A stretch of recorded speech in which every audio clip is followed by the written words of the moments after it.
ಹೇಗೆ ಬದಲಯ್ಯ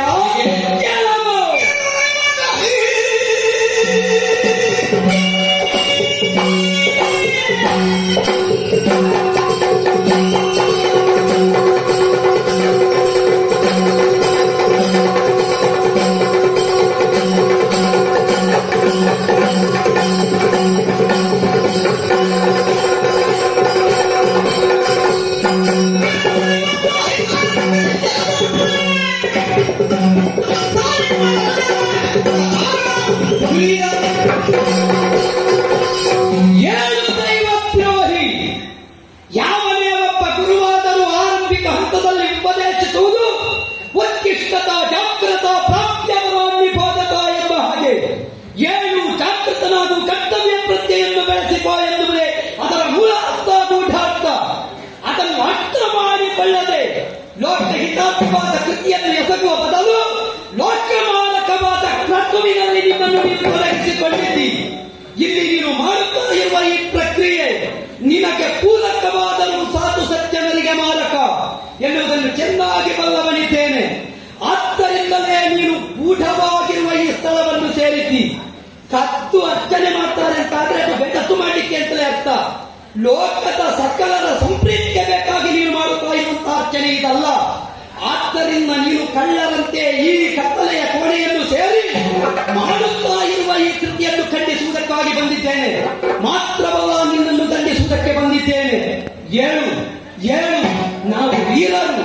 ನೀನೊಬ್ಬ ಸಮರ ಸಮರ್ಥನೆ ಹೌದು ಅಂತಾದ್ರೆ, ರಣೇಶ್ವರದಲ್ಲಿ ಭಾಗಿಯಾಗುವ ಹೌದು ಅಂತಾದ್ರೆ, ಆರಂಭಿಕ ಹಂತದಲ್ಲಿ ಅಣ್ಣನಾದ ರಾಘವನಲ್ಲಿ ಹೋರಾಟಕ್ಕೆ ಬರುವ ಕಾಲದಲ್ಲಿ ಯತ್ನ ಮಾಡಿ ನೀನು ರಣಭೂಮಿಗೆ ಬಂದೆಯಂತೆ. ಅಂತಹ ರಣೋತ್ಸವದ ಪರಿ ಕಾಣಿಸುವ ಸಾಧನೆ ನಿನ್ನಲ್ಲಿ, ಯೋಚನೆ ನಿನ್ನಲ್ಲಿ ಉಂಟು ಅಂತಾದ್ರೆ ನೀನು ವೀರನಾಗಿಯೇ ಈ ಯತ್ನದಿಂದ ಏಳು. ಲಕ್ಷ್ಮಣಂಕನಲ್ಲಿ ಹೋರಾಟ ಪಡು. ಆವಾಗ ನಿನ್ನ ಸತ್ವ ಏನಂತ ಈ ಮೇದಿನಿಯಲ್ಲಿ ಗೊತ್ತಾಗಲಿ. ಏಳು ಏಳು ಏಳುವುದಿಲ್ಲವೇ? ನೀನು ಎತ್ತು ಏಳುವುದಕ್ಕೆ ಸಾಧ್ಯ. ಹೇಗೂ ಕತ್ತು ಕೂತುಕೊಂಡಿದ್ದಿ, ಮತ್ತೆ ನಿನ್ನ ಬಣ್ಣ ಬಯಲಾಗಬಾರದು ಎನ್ನುವ ಕಾರಣಕ್ಕೆ ಬೇಕಾಗಿ ಎತ್ತ ಹೋಮದ ಸುಖೆ ಹೊಗೆ. ಆದರೆ ನಿನ್ನನ್ನು ಎಪ್ಪಿಸುವ ಬಗೆ ನನಗೆ ಗೊತ್ತುಂಟು. ನೀಚ ಕೃತಿಯನ್ನು ಎಸಗಿ ಲೋಕ ಮಾರಕವಾಗಿ ಮೆರೆಯುವುದಕ್ಕೆ ನಿಂತ ನಿನ್ನನ್ನು ಪರಮ ಪವಿತ್ರವಾದ ರಾಘವನ ಪಾದ ಹಿಡಿದ ಸೀತಾದೇವಿಯ ಪಾದ ಪೂಜೆ ಮಾಡಿದ ಈ ಕೈಯಲ್ಲಿ ಹಿಡಿದು ಎಪ್ಪಿಸುವುದಲ್ಲ, ಎಡ್ಡ ಕಾಲಿಂದ ನಿನ್ನ ಕಪಾಳಕ್ಕೆ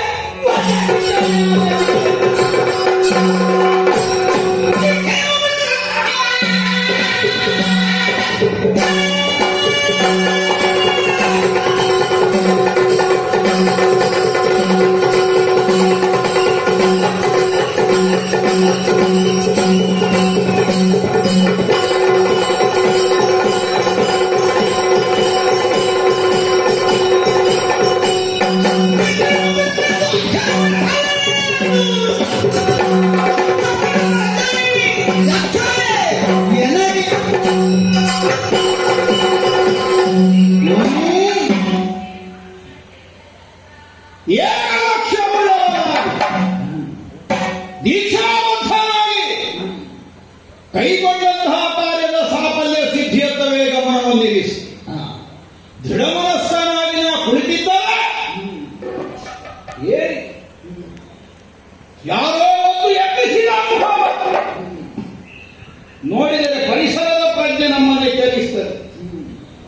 ಯಾಗದ ಕುಂಡದಲ್ಲಿ ಜ್ಯೋತಿರ್ಯಮಾನವಾಗಿ ಬೆಳಗಬೇಕಾದಂತಹ ಪಾವಕ ನಂಬಿ ಹೋಗಿದ್ದಾನೆ. ಸೈನ್ಯದಲ್ಲಿರಬೇಕಾದಂತಹ ಆಚಾರ್ಯರಾದ ಶುಕ್ರ ಯಾವಾಗ ಜಾಗ ಬಿಟ್ಟಿದ್ದಾರೆ ಅಂತ ಗೊತ್ತಾಗಿದೆ.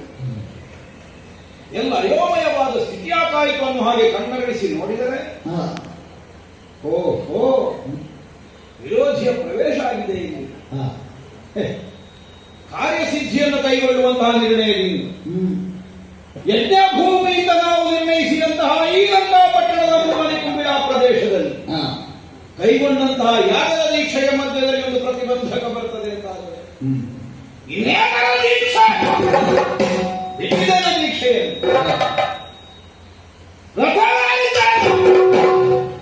ಸುತ್ತ ದೃಷ್ಟಿ ಹರಿಯಬಟ್ಟರೆ ಬಂದವ ಯಾರು? ಲಕ್ಷ್ಮಣ.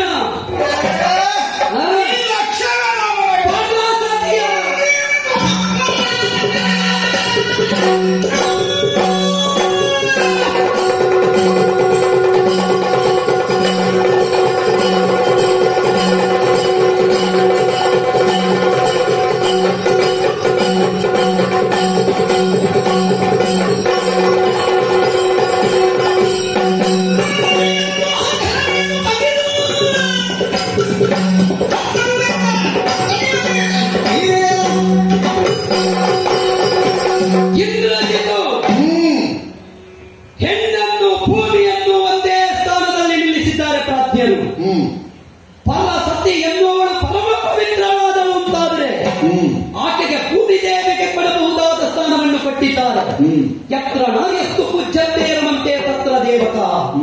ಪತಿವ್ರತೆಯರಾದ ನಾರಿಯರನ್ನು ದೇವತೆಗಳು ಕೂಡ ಪೂಜಿಸ್ತಾರಂತೆ. ಅಂತಹ ಪತಿವ್ರತೆಯರನ್ನೇ ಅಪಹರಿಸಿ ಅವರ ಕಣ್ಣೀರು ಹರಿಸಿದ ದೋಷ ಎನ್ನುವುದು ಈ ಭೂಮಿಯನ್ನು ಸೀಳಿ ಅದರ ಆಳವನ್ನು ಹೊಕ್ಕರೂ ಬೆಂಬಿಡುವುದಿಲ್ಲ ಎನ್ನುವುದು ಸತ್ಯ. ನಿನ್ನಪ್ಪನೋ ನೀನು ಮಾಡಿದ ಹೀನ ಕೃತಿ, ಬೆಂಬಲಿಸಿದ ರೀತಿ, ಅದರ ಪರಿಣಾಮವಾಗಿಯೇ ನಿಮಗೆ ಈ ಗತಿ ಬಂದಿದೆ. ಈ ವೇಳೆಯಲ್ಲಿ ನೀನು ಮಾಡಿದಂತಹ ಅನ್ಯಾಯದ ಪ್ರತೀಕವಾಗಿ ಈ ಲಂಕಾಗರ್ಭದ ಗುಪ್ತ ಭೂಮಿ ನಿಕುಪ್ಪಿಲಾವಣಿಯನ್ನು ಸೇರಿದ್ದೇವೆ. ಇಂದು ನಿನ್ನನ್ನು ಕೊಂದು ನೀನು ಮಾಡಿದ ಈ ದೋಷ ಕಾರ್ಯಕ್ಕೆ ತಕ್ಕ ಶಾಸ್ತಿ ಮಾಡುವುದಕ್ಕೆ ಬಂದ ನಿನ್ನ ಪಾಲಿನ ಯಮ ಇಷ್ಟು ನೀ ಮಾತಾಡುವುದು ಹೇಗೆ?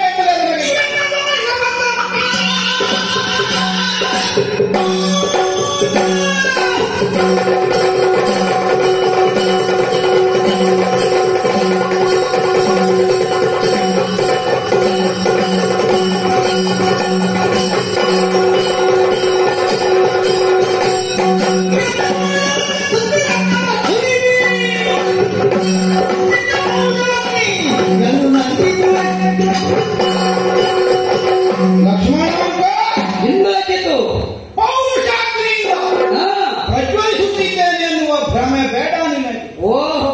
ಇದು ಆರುವುದಕ್ಕಾಗಿ ಉರಿಯುವ ದೀಪ ಅನ್ನುವ ಅರಿವಿಲ್ಲದೆ ನಾನಾಡುತ್ತಿರುವುದಲ್ಲ. ಇದು ಧ್ರುವ ನಕ್ಷತ್ರ. ಬಹಳ ಎತ್ತರದಲ್ಲಿದ್ದೇನೆಂತ ಯೋಚಿಸುವೆ. ಆದರ್ಶ, ಲೋಕೋತ್ತರವಾದಂತಹ ಚಾರಿತ್ರ್ಯ ಪ್ರಾರಂಭದಲ್ಲಿ ಎಲ್ಲರಲ್ಲಿಯೂ ಇರ್ತದೆ. ಅವರಲ್ಲಿ ಆಪತ್ತು ಬಂದಂತಹ ಕಾಲಕ್ಕಾಗುವಾಗ ಆದರ್ಶವನ್ನು ಸಂತೆಯಲ್ಲಿ ಕೊಂಡೋಗಿ ವಿಕ್ರಯಕ್ಕಿಡ್ತಾರೆ. ನೀವು ಅದಕ್ಕಿಂತ ಹೊರತಾಗಲಿಲ್ಲ. ಪ್ರದೇಶ ರಾಮ ಲಕ್ಷ್ಮಣರನ್ನು ಯುದ್ಧ ಮಾಡುವ ಕಾಲಕ್ಕೆ ನಮಗೊಂದು ಯಜ್ಞ ಭೂಮಿ ಬೇಕು ಅನ್ನುವುದಕ್ಕಾಗಿ ಮಾಡಿಕೊಂಡ ಗುಹೆ ಅಲ್ಲ ಇದು. ಗೊತ್ತು. ಅನೇಕ ಅಧ್ವರಗಳನ್ನು ನಾವು ಕೈಗೊಂಡಂತಹ ಶಾಲೆ ಇದು. ಮೂಲಬಿಂದುಬೇಡ ಅನ್ನುವುದು ನೀ ಹುಟ್ಟಿದ ಮೇಲಲ್ಲ, ನೀವು ಹುಟ್ಟುವುದಕ್ಕಿಂತ ಸಾವಿರಾರು ವರ್ಷಗಳ ಮೊದಲು ಲಂಕೆಯಲ್ಲಿ ಯಜ್ಞ ಭೂಮಿ ಎಂದು ಗುರುತಿಸಲ್ಪಟ್ಟಂತಹ ಮೂಲ ನಿಕುಂಬಿಳ ಪ್ರದೇಶ. ನಿಮ್ಮ ಅಯೋಧ್ಯೆಯಲ್ಲಿಲ್ವಾ ಯಾಗ ಭೂಮಿಗೆ ಪ್ರತ್ಯೇಕ? ನಿನ್ನ ಅರಮನೆ ಅಂಗಳದಲ್ಲಿ ಹೋಮ ಮಾಡುವುದಲ್ಲ ಅಲ್ಲಿ ಅಲ್ಲ, ಪ್ರತಿಯೊಂದು ನಾಡಿನಲ್ಲಿ ಇರ್ತದೆ ಪವಿತ್ರವಾದಂತಹ ತಾಣ. ಹೋಮ ಉಂಟು. ಅನ್ಯ ಕಾರ್ಯಗಳ ಕ್ಷೇತ್ರಕ್ಕಾಗಿ ವಿನಿಯೋಗವಾಗುವುದಲ್ಲ. ಯಜ್ಞ ಭೂಮಿ ಎನ್ನುವುದು ಪವಿತ್ರ ಭೂಮಿ. ಈ ಶ್ರದ್ಧೆಯಿಂದ ಅದು ಪ್ರತ್ಯೇಕವಾದಂತಹ ಗೌರವವನ್ನು ಹೊಂದಿ ಪ್ರತ್ಯೇಕವಾಗಿ ಉಳಿದಿರುತ್ತದೆ. ಒಮ್ಮೆ ನಿಮ್ಮ ಊರಿನ ಹೊಳೆಯಲ್ಲಿ ಉದ್ದಕ್ಕೆ ಹೋಗು, ಎಲ್ಲಿ ಉಂಟು ಈ ಉಪಸ್ತಂಭ, ಎಲ್ಲಿ ಉಂಟು ಯಜ್ಞ ಭೂಮಿ ಮಾಡಿ ಆಗ ನನಗೂ ಅರ್ಥ ಆಗಿತ್ತು. ಏನು ಅಯೋಧ್ಯೆ ಸೀಮೆಯೊಳಗೆ ವ್ಯವಸ್ಥೆ ಇಲ್ಲ ಅನ್ನುವುದಕ್ಕಾಗಿ ಸರಿಯ ನದಿ ತೀರದಲ್ಲಿ ಮಾಡಿದ್ದು ಯಜ್ಞ ಭೂಮಿ. ಹಾಗೆ ಪವಿತ್ರವಾದಂತಹ ಭೂಮಿಯನ್ನು ಪ್ರವೇಶಿಸಬೇಕಾದ ಸಂದರ್ಭದಲ್ಲಿ ಮಾತ್ರ ಪ್ರವೇಶಿಸುವುದು. ಏನು ಪಾತಾಳ ಗರ್ಭದಲ್ಲಿ ಹೋಗು ಅಡಗಿ ಕುಳಿತದ್ದಲ್ಲ. ನಾನು ಹೆದರಿಕೆ ನಿಮಗೆ ಕಂಡು ನಿಮ್ಮಲ್ಲಿ ಉಂಟ. ಪೂರ್ಣಾಹುತಿ ಆಗುವ ತನಕ ನೀವು ಕಾದು ಕುಳಿತುಕೊಳ್ಳಬೇಕು.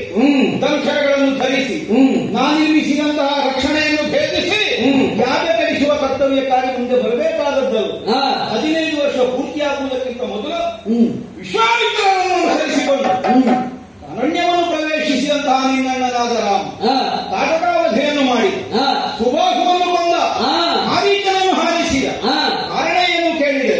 ಪೂರ್ವ ವಿರೋಧ ಏನೂ ಇಲ್ಲ. ಅಲ್ಲ, ಏನು ಅಯೋಧ್ಯೆಯ ಕಲಶ ಹೊತ್ತುಕೊಂಡು ಬಂದ್ರೆ ಈ ಕಡೆಗೆ ಅವರು ಯಜ್ಞ ಸಂರಕ್ಷಣೆ ಏನು ವಿಶ್ವಾಮಿತ್ರರು ಮಾಡಿಲ್ಲ ಮಾತ್ರ ಅದಕ್ಕೆ ಯಜ್ಞ ಅಂತ ಹೆಸರು. ಅದು ಧರ್ಮಪೂರ್ಣವಾದದ್ದು. ಶುಕ್ರಾಚಾರ್ಯರ ಧರ್ಮಿಗಳನ್ನು ಪಾಠ ಮಾಡಿದ ಮೇಲು ಲಕ್ಷ್ಯ ಎನ್ನುವುದು ಮುಖ್ಯ. ಶುಕ್ರಾಚಾರ್ಯರ ಆಚಾರ್ಯತ್ವದಲ್ಲಿ ಅಧ್ವರ್ಯುಗದಲ್ಲಿ ನಡೆಯುತ್ತಿರುವಂತಹ ಮಾರಣಾಧ್ವರ ಏನು ನಾನು ಹೊಸ ಮಂತ್ರ ಬರೆದದ್ದಲ್ಲ. ಅಥರ್ವ ವೇದೋಕ್ತವಾದಂತಹ ಮಂತ್ರದಿಂದ, ಶಾಸ್ತ್ರೋಕ್ತವಾದಂತಹ ವಿಧಾನದಿಂದ ನನ್ನ ಉದ್ದೇಶ ಸಿದ್ಧಿಗಾಗಿ ನಾನು ಕೈಗೊಂಡಂತಹ ಯಜ್ಞ. ಸಂಕಲ್ಪ ಯಾವುದು ಎನ್ನುವುದು ಮುಖ್ಯ. ವಿಜಯವನ್ನು ಹೊಂದುವುದೇ ಸಂಕಲ್ಪ. ಕಾಮ್ಯ ಕರ್ಮ ಪ್ರಪಂಚದಲ್ಲಿ ನಿಷಿದ್ಧವಾದದ್ದೇನೂ ಅಲ್ಲ. ನಿಮ್ಮ ಅಪ್ಪಯ್ಯ ಪುತ್ರಕಾಮೇಷ್ಟಿ ಮಾಡಲಿಲ್ವಾ? ಮಾಡಿದ್ದಾರೆ. ನನ್ನ ಕಾಮನೆಯನ್ನು ಈಡೇರಿಸಿಕೊಳ್ಳುವುದಕ್ಕಾಗಿ ಕಾಮ್ಯ ಕರ್ಮವನ್ನು ಆಚರಿಸುವುದು ಶಾಸ್ತ್ರ ನಿಷಿದ್ಧವಾದದ್ದಲ್ಲ. ಯಜ್ಞವೆಂದರೆ ಪರಾರ್ಥ ಸಾಧನೆಯಾಗಿ ವಿನಿಯೋಗವಾಗ್ತದೆ, ಕಾಮ್ಯ ಕರ್ಮವಾಗಿ ವಿನಿಯೋಗವಾಗ್ತದೆ. ಶ್ರದ್ಧೆ ಅನ್ನುವಂತಹ ಕಾರಣಕ್ಕಾಗಿ ಯಜ್ಞ ಅನ್ನುವುದು ನಿರ್ಣಯಿಸಲ್ಪಡುತ್ತದೆ. ಅವನವನ ಮನಸಂಕಲ್ಪ ಏನು ಅನ್ನುವುದರ ಮೂಲಕವಾಗಿ ಸಂಕಲ್ಪ ಸಿದ್ಧವಾಗ್ತದೆಯೇ ಹೊರತು ನಿರ್ದಿಷ್ಟವಾಗಿ ಇಂತಹದೇ ಸಂಕಲ್ಪದಲ್ಲಿ ಆಗಬೇಕು ಅನ್ನುವಂತಹ ನಿರ್ಣಯ ಏನೂ ಇಲ್ಲ. ಮರಣಾಧ್ವರವನ್ನು ಕೈಗೊಳ್ಳಬೇಕಾದ ಸನ್ನಿವೇಶ ಯಾಕೆ ಬಂತು? ಯುದ್ಧಕ್ಕೆ ನನಗೆ ಬೇಕಾದಂತಹ ಪರಿಕ್ರಮಗಳನ್ನು ರೂಢಿಸಿಕೊಳ್ಳುವುದಕ್ಕೆ.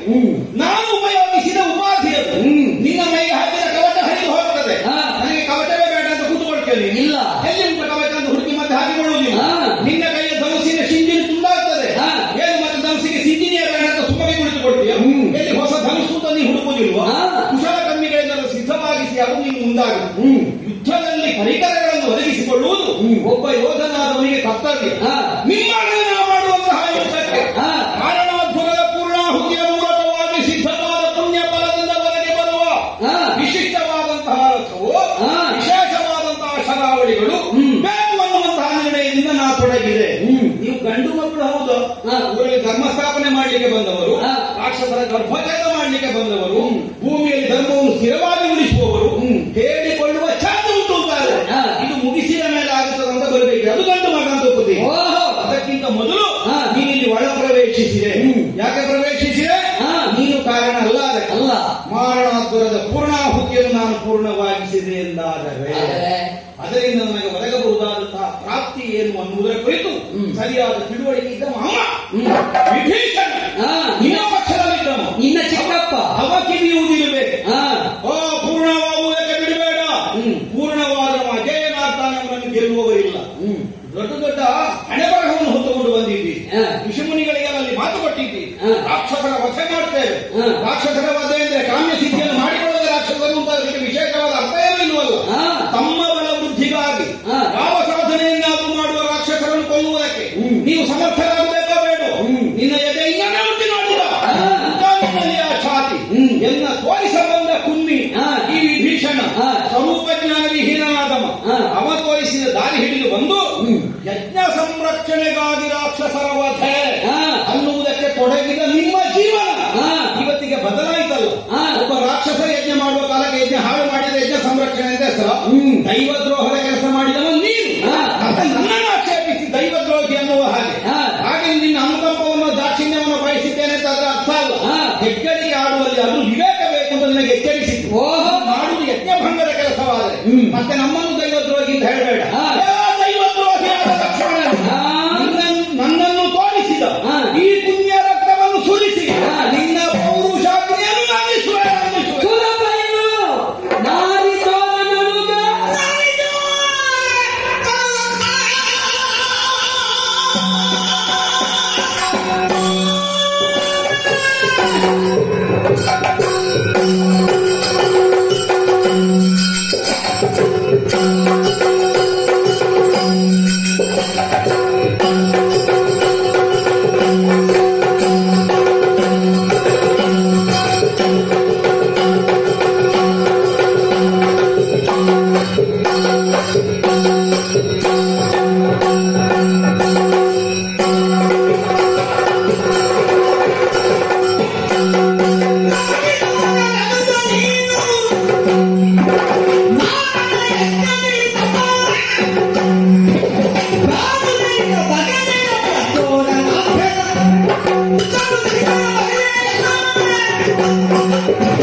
ಹನುಮಂತನಲ್ಲಿ ಹೋರಾಡಿ ಬೆನ್ನು ಹಾಕುತ್ತಾ ಇರಲಿಲ್ಲ. ಮಾಯಾ ಸೀತಾ ಪ್ರಕರಣವನ್ನು ಸೃಷ್ಟಿ ಮಾಡ್ತಾ ಇರಲಿಲ್ಲ. ನೀನು ನಿನ್ನ ಪ್ರತಿಯೊಂದು ಕೃತಿಯಲ್ಲಿಯೂ ಕೂಡ ಜಯವನ್ನು ಪಡೆಯಲಾಗದೆ ಒಬ್ಬ ನತದೃಷ್ಟನಾಗಿ, ಒಬ್ಬ ನಿರ್ವೀರ್ಯನಾಗಿ ನೀನು ಈಗ ಬಂದು ಸೇರಿದ್ದು ಚೋರತನದಿಂದ ಈ ಕೃತಿಗೆ ಮಹಾತ್ವರವನ್ನು ನೀನು ಮಾಡಿದವಂತೆ. ಸಪ್ತ ಮಹಾತ್ವರ ಮಾಡಿದ್ದಿ. ರಾಜಸೂಯ ಇರಬಹುದು, ಬಹುಸುವರ್ಣಕ ಇರಬಹುದು, ಮಹೇಶ್ವರ ಯಜ್ಞ ಇರಬಹುದು. ಅಂತಹ ಮಹಾಯಜ್ಞವನ್ನು ಮಾಡಿದ ನೀನು ಮೊದಲೊಮ್ಮೆ ಯುದ್ಧ ಪ್ರವೇಶ ಮಾಡುವಾಗಲೂ ಯಜ್ಞ ಮಾಡಿ ಬಂದಿದ್ದೀರಿ ಅಂತ ನಮಗೆ ಗೊತ್ತುಂಟು. ಹಾಗಿದ್ರೆ ಈ ಹೋರಾಟದ ಮಧ್ಯದಲ್ಲೇ ನಿಲ್ಲಿಸಿ ನಿನಗೆ ಯಜ್ಞ ಮಾಡುವ ಅಗತ್ಯ ಏನುಂಟು? ನೀನೊಬ್ಬ ಸಮರ್ಥನೆ ಯಾವುದು ಅಂತಿದ್ರೆ ರಾಮ ಲಕ್ಷ್ಮಣರನ್ನು ಗೆಲ್ಲಬೇಕಿತ್ತು ಅಲ್ಲ. ಇಂದಿನ ಯುದ್ಧ ಮುಕ್ತಾಯವನ್ನು ಪರಾಭವವನ್ನು ಹೊಂದಿದ ನಂತರ ಮತ್ತೆ ನಿನ್ನ ಮನೆ ಸೇರಿ ನಿನ್ನ ಕರ್ಮಕ್ಕೆ ತೊಡಗಬೇಕಿತ್ತು. ಹಾಗೆ ನೀನು ಮಾಡಲಿಲ್ಲ. ಪ್ರತಿಯೊಂದು ಕೃತಿಯಲ್ಲಿಯೂ ಸೋಲಿನ ಅನುಭವವನ್ನು ಹೊಂದಿ ಹೇಗಾದರೂ ಗೆಲ್ಲಬೇಕು ಅಂತ ಹೋರಾಟ ಮಾಡಿದ್ದಿ. ನಿನಗಾಗುವಾಗ ನೀನು ಮಾಡಿದ್ದು ಸರಿಯಾಗುತ್ತದೆ ಅಲ್ವಾ? ನಿನ್ನನ್ನು ಯಜ್ಞದಿಂದ ಎಪ್ಪಿಸಿದ್ದು ನಮ್ಮದು ತಪ್ಪ. ಹಾಗಿದ್ರೆ ಯುದ್ಧದಲ್ಲಿ ಹೇಗಾದರೂ ನಮ್ಮನ್ನು ಗೆಲ್ಲಬೇಕು ಅಂತ ನೀನು ಕೈಕೊಂಡ ಕಾರ್ಯ ಇಂತಹದ್ದು. ಧರ್ಮ ಸೂಕ್ತವೇ? ಧರ್ಮ ಮಾರ್ಗವೇ? ಹೋರಾಟ ಮಾಡುತ್ತಾ ಇಷ್ಟರವರೆಗೆ ಬೆಳೆದಿದ್ದೇವೆ. ನೀವು ರಥಾರೂಢರಾಗಿಯೇ ಯುದ್ಧ ಮಾಡಿದ್ದೀರಿ. ಬೇಕು ಬೇಕಾದ ಪ್ರಕಟಪಡಿಸಿದ್ದೀರಿ.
ನಿನ್ನ ಅಪ್ಪನ ಮಾಡಿದ ಪಾತಕ ನಾದಿ ಚೋರ ನನಗ ಅಪ್ಪನಿಗೆ ದೊಡ್ಡ ಹಣೆ ಕಟ್ಟಿ ಉಂಟು. ನೀವು ಹೇಳ್ತೀರಿ ಪ್ರಚಾರದಲ್ಲಿ ಅಪ್ಪ ಏನೂ ಮಕ್ಕಳಿಗೆ ಬದುಕು ಕೊಟ್ಟಿಲ್ಲ. ಪ್ರತಿಯೊಂದು ಪ್ರಕರಣದಲ್ಲಿ ನಾರಿಯರನ್ನು ಕತ್ತು ತಂಡ ಕಂಡದ ಮಗನಾಗಿ ನೀನು ಕಳ್ಳತನದ ವ್ಯವಹಾರ ಮಾಡಬೇಕೇ ವಿನ ನಿನ್ನಲ್ಲಿ ಎಲ್ಲಿ ಉಂಟೋ ಪ್ರಶ್ನಿಸುವ ನೈತಿಕ ಪ್ರಜ್ಞೆ?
ಅನೇಕರನ್ನು ಬಲಾತ್ಕಾರದಿಂದ ಸಂಪಾದಿಸಿದ್ದಾನೆ.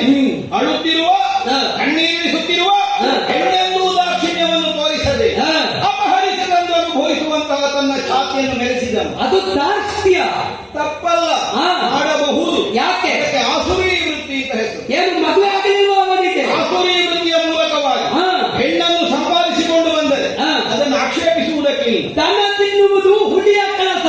ಹೊಟ್ಟೆ ತುಂಬಿದ ಮೇಲೆ ಆ ದನ ಆಚೆ ದಾಟಿದ್ರು ಮುಟ್ಟುವುದಿಲ್ಲ. ಹೌದಪ್ಪ, ನೀನು ಅದಕ್ಕಿಂತಲೂ ನಿಕೃಷ್ಟ ನಿನ್ನ ಅಪ್ಪ. ಹುಲಿಯ ಹೊಟ್ಟೆ ಯಾವಾಗ ತುಂಬುತ್ತದೆ ಅನ್ನುವುದನ್ನು ತೀರ್ಮಾನಿಸುವುದು ದನ ಸಾಕಿದವನಿಗೆ ಇರುವ ಕೆಲಸ ಅಲ್ಲ. ದನ ಸಾಕಿದವನಿಗೆ ದನ ರಕ್ಷಣೆ ಮಾಡುವ ಕೆಲಸ ಮಾತ್ರ ಇರುವುದು.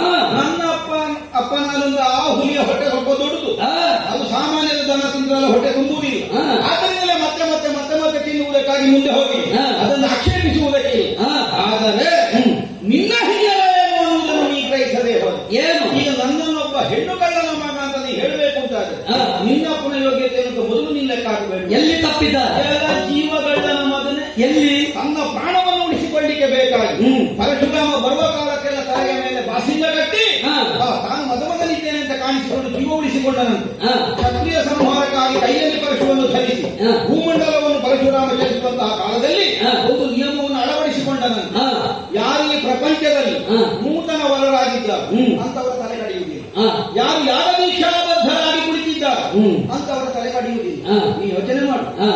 ನೂತನ ವರನಾದವನ ತಲೆ ಕಡಿಯುವುದಿಲ್ಲ. ಇಲ್ಲ. ಯಾಗದೀಕ್ಷಾಬದ್ಧನಾದವನ ತಲೆಯನ್ನೂ ಕಡಿಯುವುದಿಲ್ಲ. ಕ್ಷತ್ರಿಯ ಸಂಹಾರದ ಕಣವನ್ನೇ ಕೊಟ್ಟು ಭೂಮಿಯನ್ನು ಕೊಡಲಿಡ್ಕೊಂಡು ತಿಳಿದ ಪರಶುರಾಮಾಚಾರ್ಯರಲ್ಲಿ ಆದರೂ ಆ ಸಂಕಲ್ಪ ಇತ್ತು. ಯಾಗದೀಕ್ಷಾಬದ್ಧನಾದವನನ್ನು ಹಾಳು ಮಾಡಲಿಕ್ಕಿಲ್ಲ. ಇಲ್ಲ, ನಿನಗಿಲ್ಲದೆ ಹೋಯ್ತಲ್ಲ. ಇಲ್ಲದಿದ್ದರೆ ನೀನು ಯಾಗ ಹಾಳು ಮಾಡಲಿಕ್ಕೆ ತೊಡಗುತ್ತೀಯ. ಯಾಗ ಮುಗಿದ ಮೇಲೆ ಒಂದು ಕೈ ನೋಡುವ. ನೀನು ನಾನು ಕೈ ಏರಿಸಬೇಕಿತ್ತು, ತೋಳ ಮೇಲೆ ಎತ್ತಬೇಕು. ಅದಕ್ಕಿಂತ ಮೊದಲೇ ನೀನು ಬರ್ತಿಂತಾದ್ರೆ ನಿನ್ನ ಉದ್ದೇಶಕ್ಕೆ ಬೇಕಾಗಿ ಬದುಕುವ ಬುದ್ಧಿ ನಿನ್ನಿಂದ ಮಾತ್ರ ಬಂದದ್ದಲ್ಲ, ನಿನ್ನ ಅಪ್ಪಯ್ಯನ ಬಳುವಳಿ. ನೀ ಹುಟ್ಟುವುದಕ್ಕಿಂತ ಮೊದಲು ಅಮ್ಮ ಮಾಡಿಕೊಂಡಿದ್ದಲ್ಲ. ಪರಶುರಾಮ ಬರುವ ಕಾಲಕ್ಕೆಲ್ಲ ತನಗೆ ಸಂಸಾರ ಬೇಕು ಅನ್ನುವುದಕ್ಕೆ ಬಾಸಿಂಗ ಕಟ್ಟಿದ್ದಲ್ಲ, ಪರಶುರಾಮನಿಂದ ಉಳಿದುಕೊಳ್ಳುವುದಕ್ಕೆ. ಇದಕ್ಕೆ ಸ್ಪಷ್ಟ ನಿದರ್ಶನ ನಿಮ್ಮ ಮದುವೆಯ ಕಾಲದಲ್ಲಿ ನಿಮಗೆ ಗೊತ್ತಾಗಬೇಕಿತ್ತು. ಓಹೋ, ಮರುದಿಪಣವನ್ನು ಕೂಡಿಕೊಂಡು ಅಯೋಧ್ಯೆಗೆ ಹೊರಟು ಬರುವಂತಹ ಕಾಲದಲ್ಲಿ ಪಥಮಧ್ಯದಲ್ಲಿ ಪರಶುರಾಮರು ಬಂದ್ರು. ಬರುವ ಕಾಲಕ್ಕೆ ನಿನ್ನ ಅಪ್ಪನಿಗೆ ಕೈಕಾಲ ನಡೀತು. ಕೈಕಾಲ ನಡೀತು ಪರಶುರಾಮನ. ನಿಂತದ್ದು ಯಾರಿಂದ? ಅದು ಯಾರಿಂದ? ಅಪ್ಪನಿಗೆ ಮಗನಾಗಿ ನೀನು ಮಾತಾಡುವುದು ಹೌದುತ್ತಿದ್ರೆ ರಾವಣನ ಮಗನಾಗಿ ರಾವಣನನ್ನು ನೀನು ರಕ್ಷಿಸಬೇಕಿತ್ತು. ರಕ್ಷಿಸುವಲ್ಲಿ ಧರ್ಮ ಮಾಡಬೇಕಿತ್ತು. ಪರಶುರಾಮರು ಬರುವಾಗ ನನ್ನಪ್ಪ ಮದುವೆಯ ಮಂಟಪದಲ್ಲಿ ಕೂತಿದ್ರು ಮೊದಲು. ಅದೇ ಮಕ್ಕಳಾದ ನಾವು ಹುಟ್ಟಿದ ನಂತರ ಅದೇ ಭಾರ್ಗವರಾಮರಾದರು ತನ್ನ ರಾಮತ್ವವನ್ನು ಶ್ರೀರಾಮನಿಗೆ ದಾರ ಎರೆದು ಅದು ಮಕ್ಕಳು ಮಾಡಬೇಕಾದ ಕೆಲಸವು. ನೆನಪಿಸಿದ ಯಾಕೆ ನನ್ನಪ್ಪನ ಕೃತಿಯ ಮೂಲಕವಾಗಿ ನನ್ನ ಅರ್ಹತೆಯನ್ನು ನೀನು ಅಳೆಯುವುದಾದರೆ ಇದು ಪ್ರಧಾನ. ಸರಿ, ಇದು ಪ್ರಧಾನ. ನನ್ನಪ್ಪ ನಾಡಿ ಚೋರನು ಅದು ಹೇಳಬೇಕು. ಇಲ್ಲಿಗೆ ಕಥೆ ಬಂದು ಮುಟ್ಟಿದಾಗ ನಿನಗೆ ಕಥೆ ಅರ್ಥ ಆಯಿತು. ಅಪ್ಪನ ಗುಣವೇ ಮಗನಿಗೆ ಬರಬೇಕು ಅಂತ ಲೋಕದಲ್ಲಿ ನಿಯಮ ಇಲ್ಲ. ಹಿರಣ್ಯಕಶಿಪುವಿನ ಮಗ ಪ್ರಹ್ಲಾದ ಹಿರಣ್ಯಕಶಿಪುವಿನ ಮಗ ಹಾಗಾಗ್ಲಿಲ್ಲ. ದಶರಥನಂತೆ ರಾಮನು ಜೀವಗಳ್ಳನಾಗಲಿಲ್ಲ. ಹೊಸ ಮದುವಣಿಗನಾದರೂ ನಾನು ಮದುಮಗನಿದ್ದೇನೆ ಅನ್ನುವುದಕ್ಕಾಗಿ ಕೈ ಮುಗಿಲಿಲ್ಲ.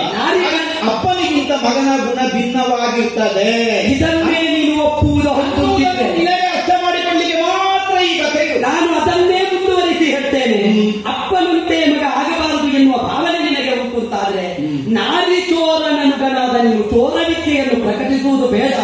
ಚತುರ್ಥ ಶಪವನದಲ್ಲಿ ನನ್ನ ಮಗನಿಗೂ ಹೌದು ಅಂತಾದ್ರೆ ಹೋರಾಟ ಕೊಡು ಅಂತ ಕೇಳು. ಹೌದಪ್ಪ, ಈಗ ಯಾವುದಪ್ಪ ಚೋರ ವಿದ್ಯೆ? ಈಗ ಯಾವುದನ್ನು ನೀನು ಮಾಡ್ತಾ ಇರುವುದು ರಣವನ್ನು ಬಿಟ್ಟು ಯಜ್ಞ ಮಾಡುವುದು ಚೋರ ವಿದ್ಯೆ. ನೀನು ರಣದಿಂದ ಹಿಂದೆ ಬಂದದ್ದಕ್ಕೆ ಹೋರಾಟದಲ್ಲಿ ಗೆದ್ದಿದ್ಯಾ? ಈಗಾಗಲೇ ನಾನು ಅದರ ಹಿನ್ನೆಲೆಯ ಕಾರಣವನ್ನು ನಿನಗೆ ಸುಖಪಡಿಸಿದ್ದೇನೆ. ಯುದ್ಧವನ್ನ ಹೆಸರಲ್ಲಿ ಬೇಕಾದ ಉಪಕರಣಗಳ ಪ್ರಾಪ್ತಿ. ಈಗ ನಾನು ಮಾರಣ ಧ್ವರ ಮಾಡಿದ್ದೇನೆ.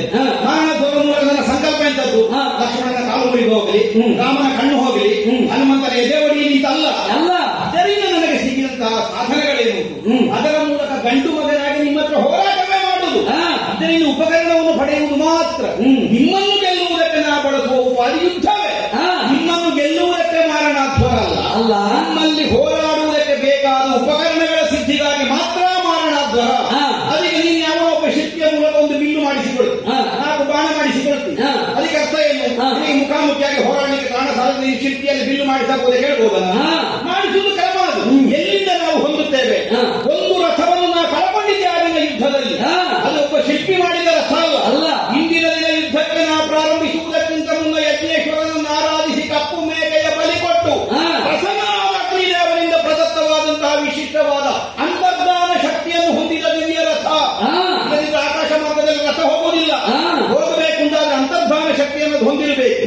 ಆ ರಥ ಹನುಮನೊಂದಿಗಿನ ಯುದ್ಧದಲ್ಲಿ ಚೂರ್ಣವಾಗಿ ಹೋಗಿ ಅವರ ಮುಷ್ಟಿ ಹಿಡಿದೊಡೆದ ನನಗೆ ಅಂತ ಹೊಡೆದ ರಥಕ್ಕೆ ಬಿಟ್ಟು ರಥ ಚೂರು ಚೂರಾಗಿ ಮತ್ತೆ ನಿಮ್ಮಲ್ಲಿ ಹೋರಾಟಕ್ಕೆ ಬರಬೇಕು ಅಂತಾದ್ರೆ ಅಂತಹದೇ ಒಂದು ವಿಶಿಷ್ಟವಾದ ರಥವನ್ನು ನಾ ಹೊಂದಬೇಕಾಗುತ್ತದೆ. ವಿನಿಯೋಗ ಮಾಡುವ ಕ್ರಮ ಹಾಗೆ. ಎಷ್ಟು ದೂರ ಹೋಗ್ಲಿಕ್ಕೆ ಉಂಟು ಅನ್ನುವುದರಿಂದ ಹೋಗಬೇಕಾದ ವಾಹನ ಯಾವುದು ಅಂತ ತೀರ್ಮಾನ ಮಾಡು. ಗಮಿಸಬೇಕಾದ ಲಕ್ಷ್ಯ ಏನು ಅನ್ನುವುದರ ಮೂಲಕವಾಗಿ ಪಥದ ಕಾಯಿಶುದ್ಧಿಯನ್ನು ಅನ್ನುವುದನ್ನು ತೀರ್ಮಾನ ಮಾಡಿಕೊಳ್ಳುವುದು. ಹೋರಾಡುವುದು ಪ್ರಬಲರಲ್ಲಿ, ಅರಿವಿಲ್ಲದೆ ಇದ್ದದ್ದಲ್ಲ. ಅದಕ್ಕೆ ಪ್ರಾಬಲ್ಯವುಳ್ಳಂತಹ ಸಾಧನೆಗಳೇ ಬೇಕು ಅನ್ನುವಂತಹ ಕಾರಣದಿಂದಲೇ ನಾನು ಅದಕ್ಕೆ ತೊಡಗಿ ಮಧ್ಯದಲ್ಲಿ ಬಂದು ನೀ ಕೆಡಿಸಿ ಇದ್ದ ಸನಿಹದಲ್ಲಿದ್ದ ಧನಸ್ಸನ್ನು ಹಿಡಿದುಕೊಂಡು ಹೋರಾಟಕ್ಕೆ ನೀ ಅದನ್ನು ಕತ್ತರಿಸಿ ಹೋಗಿ ಒಂದು ಧರಿಸುವವರೇ ಮತ್ತೊಂದು ಧರಿಸುವವರಿಲ್ಲ. ಮಾರಣಾಧ್ವರದ ಮೂಲಕವಾಗಿ ಒದಗಿಸಿಕೊಳ್ಳಬೇಕೆಂದು ನನ್ನ ಉದ್ದೇಶ. ಅದನ್ನು ನೀನು ಮಧ್ಯದಲ್ಲಿ ಕೆಡಿಸಿದೆ ಅಂದ್ರೆ ಇವತ್ತು ಮಾರಣಾಧ್ವರ ಪೂರ್ತಿಯಾಗಲಿಲ್ಲ. ಲಕ್ಷ್ಮಣ ಅಂತ ನಾಳೆ ಮುಹೂರ್ತ ನೋಡಿ ಹೋರಾಟಕ್ಕೆ ಬಾಂಧವರಿಗೆ ಕರೆ ಕೊಡುವವಲ್ಲ. ಮಾಡಿ ಹೇಳ್ತಾ ಇದ್ದೇನೆ, ಮನುಜ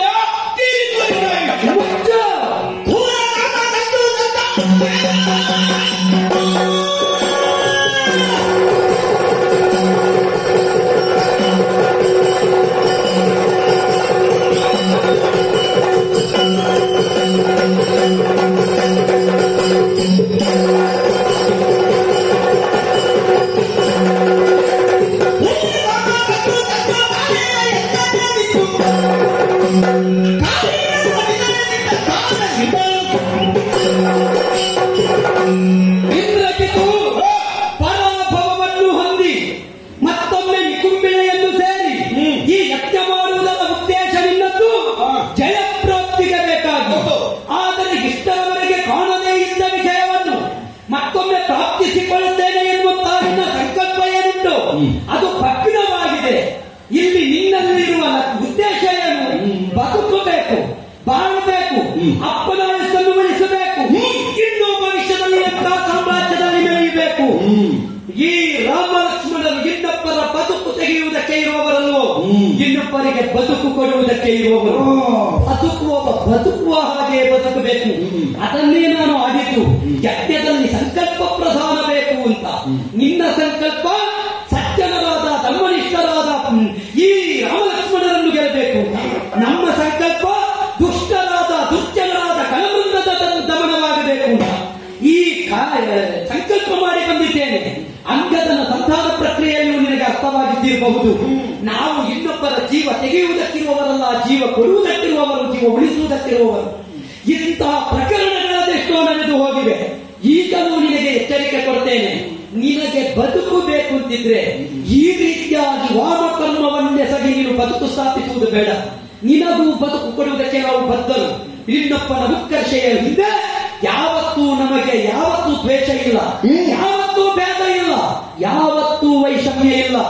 ಈಗ ಸ್ಪಷ್ಟವಾಗಿ ಹೇಳ್ತೇನೆ, ನಿನ್ನ ಅಪ್ಪ ಕತ್ತು ತಂದ ಜಾನಕಿ ದೇವಿಯನ್ನು ನೀನು ಒಂದು ಕಾಲದಲ್ಲಿ ಹೇಳಿದ ಅದೇ ಮಗ ಇಂದ್ರಜಿತ್ತು ಹೌದು ಅಂತಾದ್ರೆ ಜಾನಕಿಯನ್ನು ತಂದುದು ರಾಜಸ ಕನ್ಯಾಯ ಅಂತ.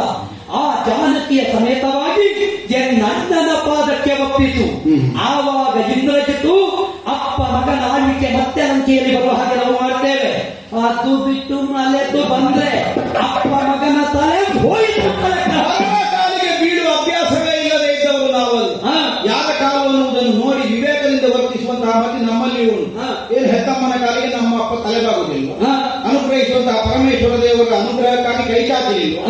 ಹೊಂದಬೇಕಾದಂತಹ ವರವನ್ನು ಹೊಂದುವಲ್ಲಿ ಬ್ರಹ್ಮದೇವರ ಮುಂಭಾಗದಲ್ಲಿ ಶಿರವನ್ನು ಸಮರ್ಪಣೆ ಮಾಡಲಿಲ್ಲ. ಎಲ್ಲಿ ಏನು ಅನ್ನುವುದನ್ನು ನೋಡಿ ನಾವು ವ್ಯವಹಾರ ಮಾಡ್ತೇವೆ. ಆದ್ರೆ ನಿಮ್ಮಲ್ಲಿ ಅಲ್ಲ. ನಮ್ಮ ಅಪ್ಪಯ್ಯ ಬಂದು ಒಪ್ಪಿಸುವುದು ಬಿಡು, ನಿನ್ನ ಅಣ್ಣ ಬಂದು ನಮ್ಮ ಕಾಲಿಗೆ ಬಿಟ್ಟು ಇಷ್ಟೆಲ್ಲಾಗಿ ಹೋಯಿತು. ಒಬ್ಬಳ ಹೆಂಡತಿಯನ್ನು ಉಳಿಸಿಕೊಳ್ಳಿಕ್ಕೆ ನನಗೆ ಸಾಮರ್ಥ್ಯ ಸಾಕಾಗಲಿಲ್ಲ. ನೀವು ದಯಮಾಡಿ ದೊಡ್ಡದು ಮನಸ್ಸು ಮಾಡಿ ನನ್ನ ಹೆಂಡತಿಯನ್ನು ನನಗೆ ಒದಗಿಸಿಕೊಡಬೇಕು ಅಂತ ಬೇಡಿಕೊಂಡರೆ ತಂದ ಜಾನಕಿಯನ್ನು ನಾವಾಗಿ ಬಿಟ್ಟು ಕೊಡುವ ಕಾಲ ಇಲ್ಲ. ನಿನ್ನನ್ನು ಕಾಲದ ಮನೆಗೆ ಕಳಿಸ್ತೇನೆ. ಅರ್ಥ ಆಯಿತು. ಈ ರೀತಿ ಪ್ರಾರ್ಥಿಸಿಯೇ ನಿನ್ನ ಅಪ್ಪ ಬದುಕಿಗೆ ಉತ್ತರ ನಮಗೆ ಗೊತ್ತುಂಟು. ಹಿಂದೆ ವಾಲಿಯಲ್ಲಿ ಹೋರಾಟ ಮಾಡಿದ್ದೀವಿ. ಆ ಸಂದರ್ಭ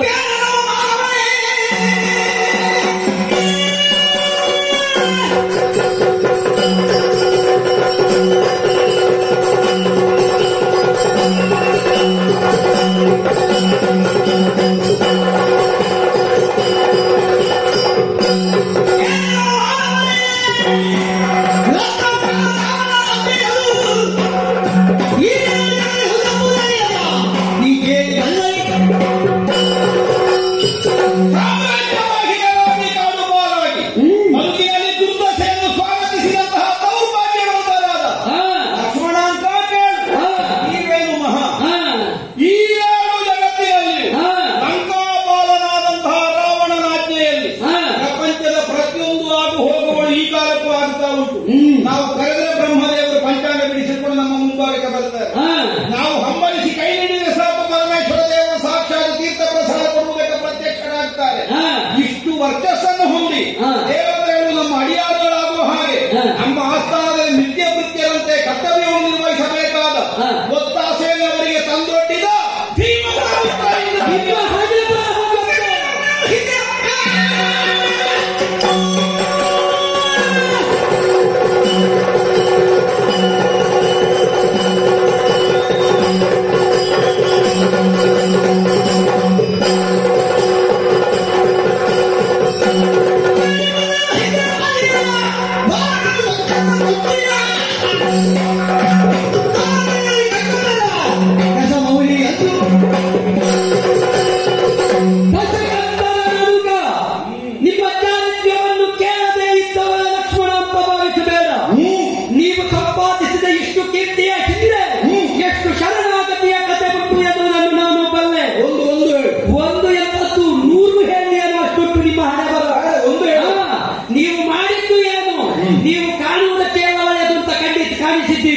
ನಿಮ್ಮ ಹಿಂದೆ ಹಣೆ ಬರ ಹಾಕಿದರೆ ಎಷ್ಟು ಬೇಕು.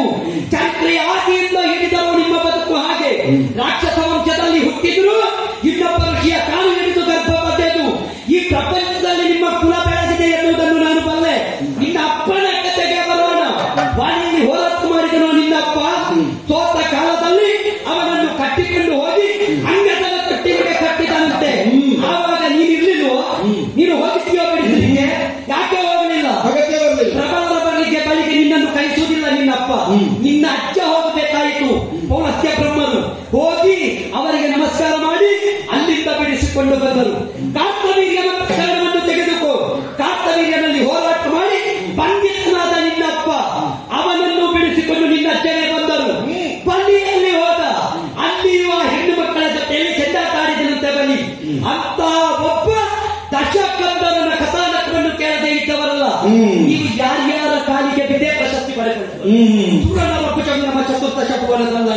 ಚರಿತ್ರೆಯ ಹಿಂದೆ ಹೋದ್ರೆ ನೀನು ನಿನ್ನಪ್ಪ ಸೋತ ಕಥೆಯೇ ಹೆಚ್ಚು, ಗೆಲುವಿಲ್ಲ. ಹೆಚ್ಚು ದೂರ ಆಗಬೇಡ. ಒಂದು ಕಾಲದಲ್ಲಿ ಶಬ್ಬರಾಸುರನನ್ನು ಕೊಲ್ಲಿಕ್ಕೆ ಹೋದರಲ್ಲ ನನ್ನಪ್ಪ. ನಿಮ್ಮ ಜಾತಿ ಮಗ ಸಾಯುವಾಗ ನಿನ್ನಪ್ಪ ಸತ್ತಿದ್ದನ ಬಂದಿಲ್ಲ ಪ್ರಶ್ನಿಸುವುದಕ್ಕೆ. ಆದ್ದರಿಂದ ಒಬ್ಬ ಪ್ರಬಲನಾಗಿ ಮೇಲೆ ಆಗುವಾಗ ನಿನ್ನ ಅಪ್ಪನಿಗೆ ಧೈರ್ಯ ಬರುವುದಿಲ್ಲ. ಅಲ್ಲಿ ಬಿಡು. ವರ್ತಮಾನ ಸ್ಥಿತಿಗೆ ಬಾ. ಈಶ್ವರ ಬರ್ತಾನೆ, ಬ್ರಹ್ಮ ಬರ್ತಾನೆ ಅಂತ ಹೇಳ್ತಿಯಲ್ಲ. ಕುಂಭಕರ್ಣ ಆಯುಷ್ಯ ಬರೆದವ ಬ್ರಹ್ಮನೇ ಅಲ್ವೇ? ಅತಿಕಾಯ ಮಕರಕ್ಷರ ಆಯುಷ್ಯ ಬರೆದವ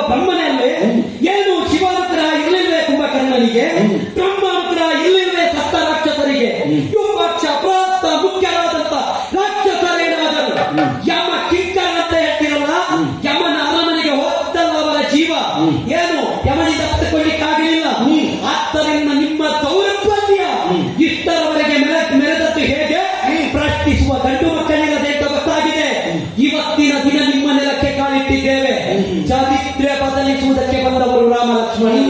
ನಾವು ನಿಂತ ನೆಲ ಮಾತ್ರ ರಾಮರಾಜ್ಯ ಅಲ್ವೋ, ನಾವು ಕಾದಿಟ್ಟ ನೆಲ ಲಂಕೆಯನ್ನು ರಾಮರಾಜ್ಯ ಬರುವುದಕ್ಕೆ ಬಂದಿದ್ದೇವೆ. ಅಲ್ಲಿ ನಿಮ್ಮಂತ ರಾಕ್ಷಸರ ಬಲಿದಾನ ಸಿದ್ಧ ಸಿದ್ಧ ಸಿದ್ಧ. ಕನಸು ದೊಡ್ಡದಾಗಿ ಹೋಗಿ ಕೈಗೂಡುತ್ತದನ್ನುವುದಕ್ಕೆ ಯಾವ ವಿಶ್ವಾಸವೂ ಇಲ್ಲ. ನಾಲಿಗೆ ಹೊರತದನ್ನುವುದರಿಂದ ಸಾವಿರ ಆಡುವುದಕ್ಕೆ ಬರ್ತದೆ.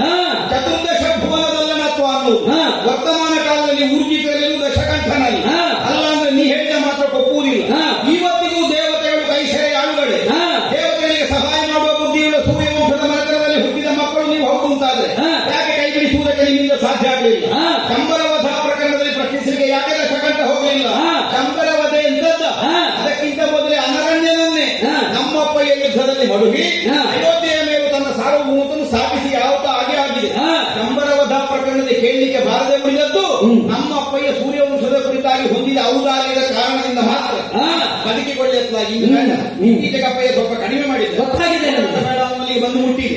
ಒಂದು ಕಾಲಕ್ಕೆ ಸಾಗತೆ ವೃತ್ತಿಗಳ ಪೃಥ್ವಿಯಲ್ಲಿ ಸಂಚಾರವನ್ನು ಮಾಡಿ ಸಕಲರ ಮೇಲೆ ತನ್ನ ಪ್ರಭುತ್ವವನ್ನು ಸ್ಥಾಪಿಸಿದ ಮೇಲೆ ಇನ್ನು ಬೇಡ ವಾಲ್ಯನ ಕೈ ಸೆರೆ ಸಿಗಲಿ. ಕಾರ್ತವೀರ್ಯನಲ್ಲಿ ಸೋತು ಬಲಿಯ ಬಂಧನಕ್ಕೆ ಒಳಗಾದ ಅದು ಬಂಧನಾಗಿ ಉಳಿಯಿತ. ಸೋಲು ಗೆಲುವು ಅನ್ನುವುದು ಕೇವಲ ಒಂದು ಪ್ರಕರಣದ ಮೂಲಕವಾಗಿ ನಿರ್ಣಯಿಸಲ್ಪಡುವುದಲ್ಲ, ಜೀವನದ ಗೆಲುವು ಯಾವುದು ಇದನ್ನು ಯೋಚಿಸಬೇಕಾಗ್ತದೆ. ಯುದ್ಧದಲ್ಲಿ ಒಬ್ಬ ದೆರಬೆರಗಿನ ಮಾತ್ರಕ್ಕೆ ಸೋತ ಅನ್ನುವುದು ಅರ್ಥ ಅಲ್ಲ. ಯುದ್ಧದಲ್ಲಿ ಒಬ್ಬ ಬಂಧನಕ್ಕೊಳಗಾದ ಅಂದ ಮಾತ್ರಕ್ಕೆ ಸೋತ ಅಂತ ಅರ್ಥ ಅಲ್ಲ. ಬಂಧನವಾಗಿ ಉಳಿಯುತ್ತೆ, ಉಳಿಯಲಿಲ್ವಲ್ಲ. ಕಾರ್ತವೀರ್ಯನ ಬಂಧನಕ್ಕಿರುವಾಗ ಪುಲಸ್ತ್ಯರು ಬರ್ತಾರೆ. ಯಾವನ ಒಬ್ಬ ಋಷಿಯ ಮುಂಭಾಗದಲ್ಲಿ ತನ್ನತನವನ್ನು ಮಾನವನ್ನು ಮಾರಿ ಸಂತಾನ ಪಡೆದದ್ದಲ್ಲ. ಕೈಕಸಾದೇವಿಯನ್ನು ತನ್ನ ಸೊಸೆಯೆಂದು ಒಪ್ಪುವ ಔದಾರ್ಯ ಪುಲಸ್ತ್ಯರಲ್ಲಿದೆ ಅಂತಾದರೆ ನಮ್ಮ ಹುಟ್ಟಿನ ಹಿನ್ನೆಲೆಯ ಬಗ್ಗೆ ಮಾತನಾಡುವ ನೀನು 10 ಸಲ ಯೋಚನೆ ಮಾಡಬೇಕಾಗ್ತದೆ.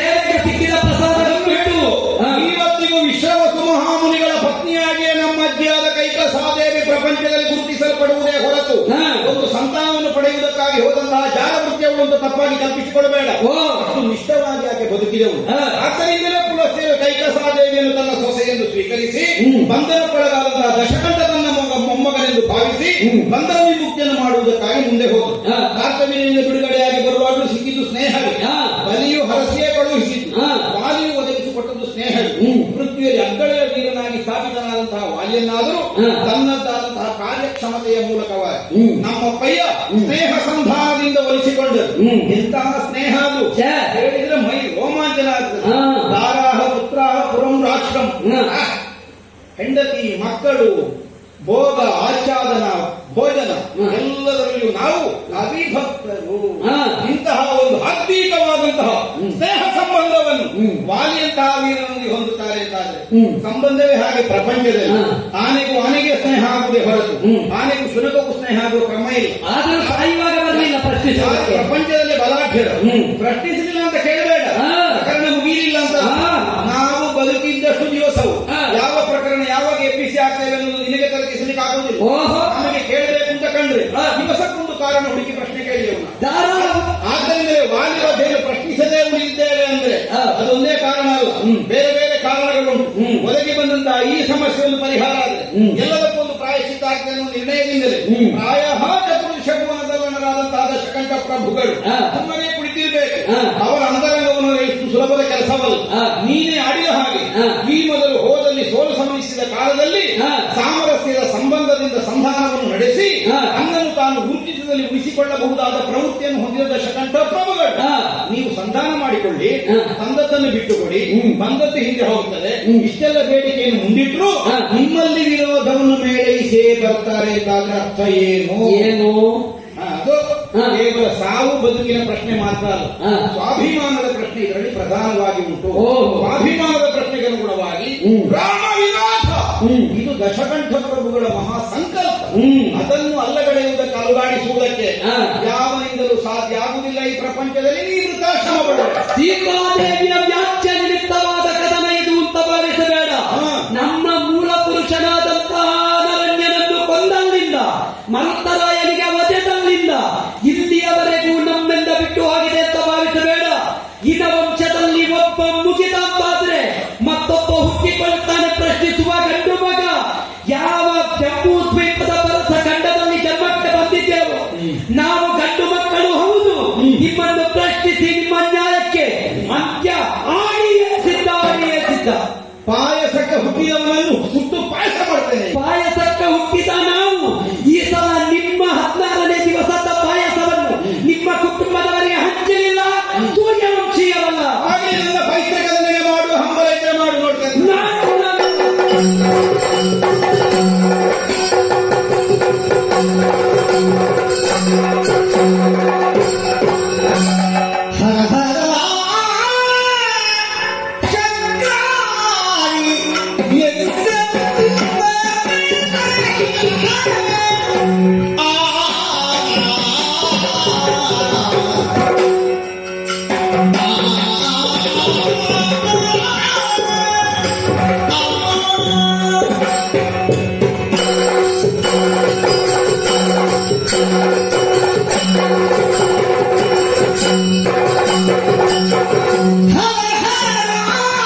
ಲಕ್ಷ್ಮಣಾಂಕನೊಂದಿಗಿನ ಹೋರಾಟದಲ್ಲಿ ಮೈ ಮರೆತು ಧರೆಬರಬೇಕಾದಂತಹ ಸ್ಥಿತಿ ಒದಗಿ ಹೋಯಿತು.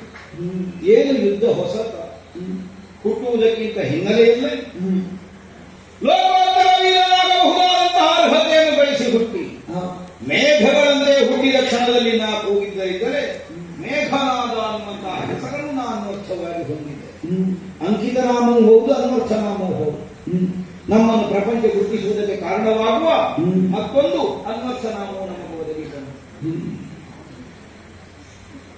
ದೇವತೆಗಳನ್ನೇ ಯುದ್ಧದಲ್ಲಿ ಸೋಲಿಸಿ ದೇವೇಂದ್ರನನ್ನು ಕೈ ಸೆರೆ ಹಿಡಿ ಲಂಕಾನಗರಕ್ಕೆ ನಮ್ಮ ಆಸ್ಥಾನದ ವಜ್ರ ಕಂಬಕವನ್ನು ಬಿಗಿದು ಕಟ್ಟಿ ಶಕ್ರಾರಿ ಏನು ದೇವೇಂದ್ರನನ್ನು ಗೆದ್ದವ ಇಂದ್ರಜಿತ್ತು ಮಾತ್ರ ಪ್ರಪಂಚದಲ್ಲಿ ಎಲ್ಲಾ ರಾಕ್ಷಸರು ಮಾಡಿದ ಕೆಲಸ.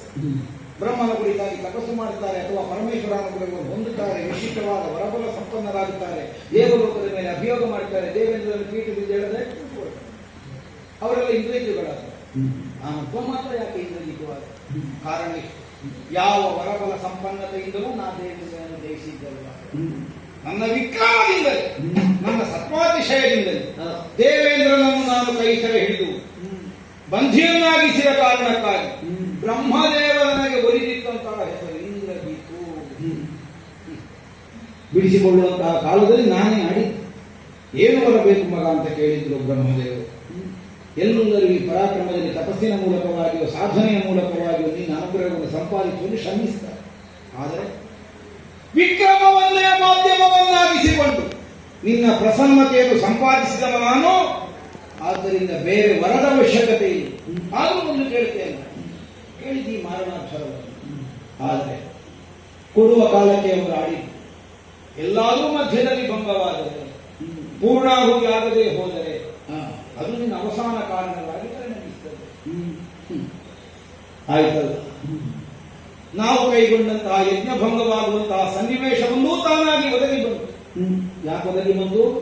ಕಾರಣಸ್ಥಾನದಲ್ಲಿ ನಮ್ಮ ಚಿಕ್ಕಪ್ಪ ಅನ್ನಿಸಿಕೊಂಡ ವಿಭೀಷಣನೇ ಇರಬಹುದು, ಯಾಗವನ್ನು ಹಾಡಿಸಬಹುದಕ್ಕಾಗಿ ಲಕ್ಷ್ಮಣ ಅಂತಲೇ ಬಂದಿರಬಹುದು.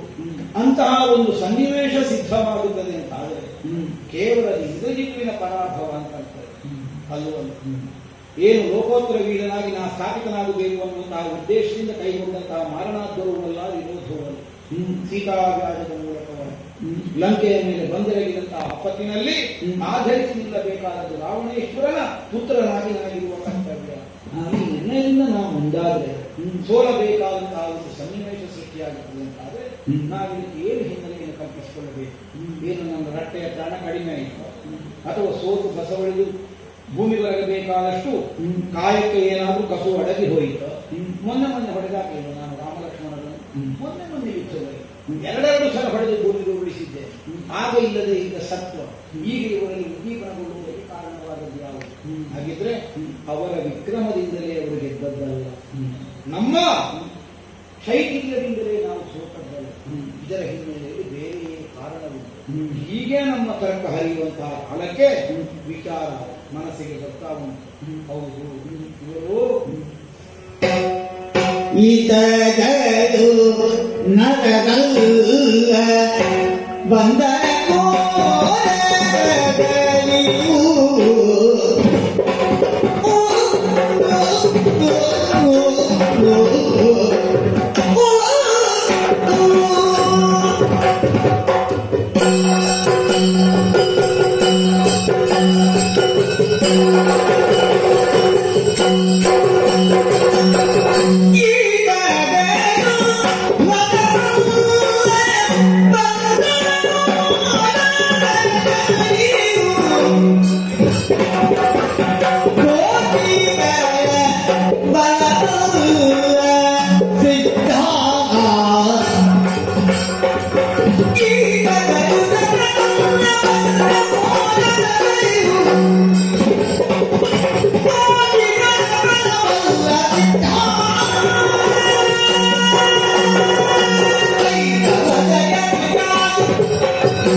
ಇವರನ್ನು ಅನುಸರಿಸಿಕೊಂಡು ಬಂದವರು ವಾನರ ಜಾತಿಯವರಾದರೂ ಕೇವಲ ಕೋತಿಗಳಲ್ಲ. ಈ ನಿರ್ಣಯವನ್ನು ನಾವು ಕೈಗೊಳ್ಳಲೇಬೇಕಾಗುತ್ತೆ. ಅಲ್ಲದೆ ಇದ್ರೆ ನರರೆಲ್ಲ ನಮಗೊಂದು ಲೆಕ್ಕ.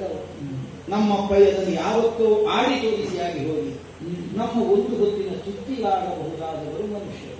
ನಮ್ಮ ಅಶರ್ ಅದಕ್ಕಿಂತ ಹೆಚ್ಚೇನೂ ಇಲ್ಲ. ವರವನ್ನು ಕೇಳುವಂತಹ ಕಾಲದಲ್ಲಿ ಮಾನವರನ್ನು ಬಿಟ್ಟೇ ಬಿಟ್ಟಿರುತ್ತೆ ನಮ್ಮಪ್ಪ. ಹೇಗೆ ಸುಪರ್ಣನಾಗ ಯಕ್ಷಾನ ದೈತ್ಯದಾನವ ರಕ್ಷಸ ಅವಧ್ಯೋಹಂ ಪ್ರಜಾಧ್ಯಕ್ಷ ದೇವದಾನಾಂಚ ಶಾಶ್ವತ. ಯಾರೋ ಕೇಳೋದು ಹಾಗೆ ಮನುಷ್ಯರು ಬೇರೆ ಎಲ್ಲ ಪ್ರಾಯ ನಮಗೆ ಲೆಕ್ಕಕ್ಕೆ ಯಾಚಿಸಬೇಕಾದದ್ದಿಲ್ಲ. ಸುಪರ್ಣರಿಂದ, ನಾಗರಿಂದ, ಯಕ್ಷರಿಂದ, ದೈತ್ಯರಿಂದ, ದಾನವರಿಂದ, ರಾಕ್ಷಸರಿಂದ, ದೇವತೆಗಳಿಂದ ಮರಣವೇ ಬರಕೂಡದು. ಹೀಗೆ ಕೇಳುವಂತಹ ಅಪ್ಪಯ್ಯನಿಗೆ ಮಧ್ಯದಲ್ಲಿ ಒಂದು ಮನುಷ್ಯರಿಂದ ಸೇರಿಸಲಿಕ್ಕಾಗಲಿಲ್ಲ. ಯಾಕೆ ಈಗ ನಮಗೆ ಅರ್ಥ ಆಗಿದೆ. ಕೇವಲ ಉಪೇಕ್ಷಾ ಭಾವದಿಂದ ಬಿಟ್ಟು ಹೋದದ್ದು, ಮೈ ಮರೆಗೆ ಬಂದದ್ದು ಆಗುತ್ತದೆ. ನಮ್ಮ ಚಿಕ್ಕಪ್ಪನಿಗಾಗಲಿಲ್ಲ. ನಿರ್ದೇವತ್ವವನ್ನು ಹೊಂದಬೇಕು ಅನ್ನುವಂತಹ ಉದ್ದೇಶವನ್ನು ಹೊಂದಿದ್ದೇವೆ. ಅಂದ್ರೆ ಲೋಕದಲ್ಲಿ ತಾನೇ ಪ್ರಬಲನಾಗಬೇಕು. ನಾಳೆ ಸರಿ ಹೊರಡಲೇ ಇಲ್ಲ. ನಿದ್ರೆಯನ್ನೇ ಕೇಳಿದ್ರು. ಸದಾ ಕಾಲ ಸುಖವಾಗಿ ತಾನು ನಿದ್ರಿಸುವುದೇ. ತನಗೆ ಹೊಟ್ಟೆ ತುಂಬ ಆಹಾರ ಸಿಗುವುದಕ್ಕೆ ಅನುಕೂಲ ಮಾಡಿಕೊಟ್ಟು. ಹೊಟ್ಟೆ ತುಂಬ ಆಹಾರ ಬೇಕು ಅಂತಂದ್ರೆ ಬ್ರಹ್ಮದೇವರ ಹತ್ರ ಕೇಳಬೇಕು. ನಮ್ಮ ಅಪ್ಪ ಏನಂತ ಕೇಳಿದ್ರೆ ಸಾಕಾಗ್ತದೆ, ಅವರು ಕೊಡ್ತೀವಿ. ಹಾಗೆ ಅಷ್ಟು ವರ್ಷಗಳ 10,000 ವರ್ಷಗಳ ತಪಸ್ಸಿನ ಭಾಗವನ್ನು ಸಿದ್ಧವಾದದ್ದೇನು ಅಲ್ಲಿಂದ ಪ್ರಾರಂಭ ಆಗಿದೆ. ಒಳಗಿಂದ ತಂತ್ರ, ನಾಟಕ, ಮೋಸ ನಾವು ಮಾಡಿದ್ದಕ್ಕೆ ಹಾಗೆ. ಅದಕ್ಕೆ ನೀಡಿಲ್ಲ ಮಾಯಾ ವಿಲಾಸ. ವಿಲಾಸ ಬೇರೆ ಮಾಡಲಿ, ವಿಷಯ ಅವರು ಮಾಡಿದ್ದರಿಂದ ಅದೇನೆ ಮೋಸ. ಅವ್ರು ಮಾಡಿದ್ರು ನಾವು ಮೋಸಕ್ಕೊಳಗಾದೆ. ಎಲ್ಲ ದೇವತೆಗಳ ತಂತ್ರ ಇದೆ.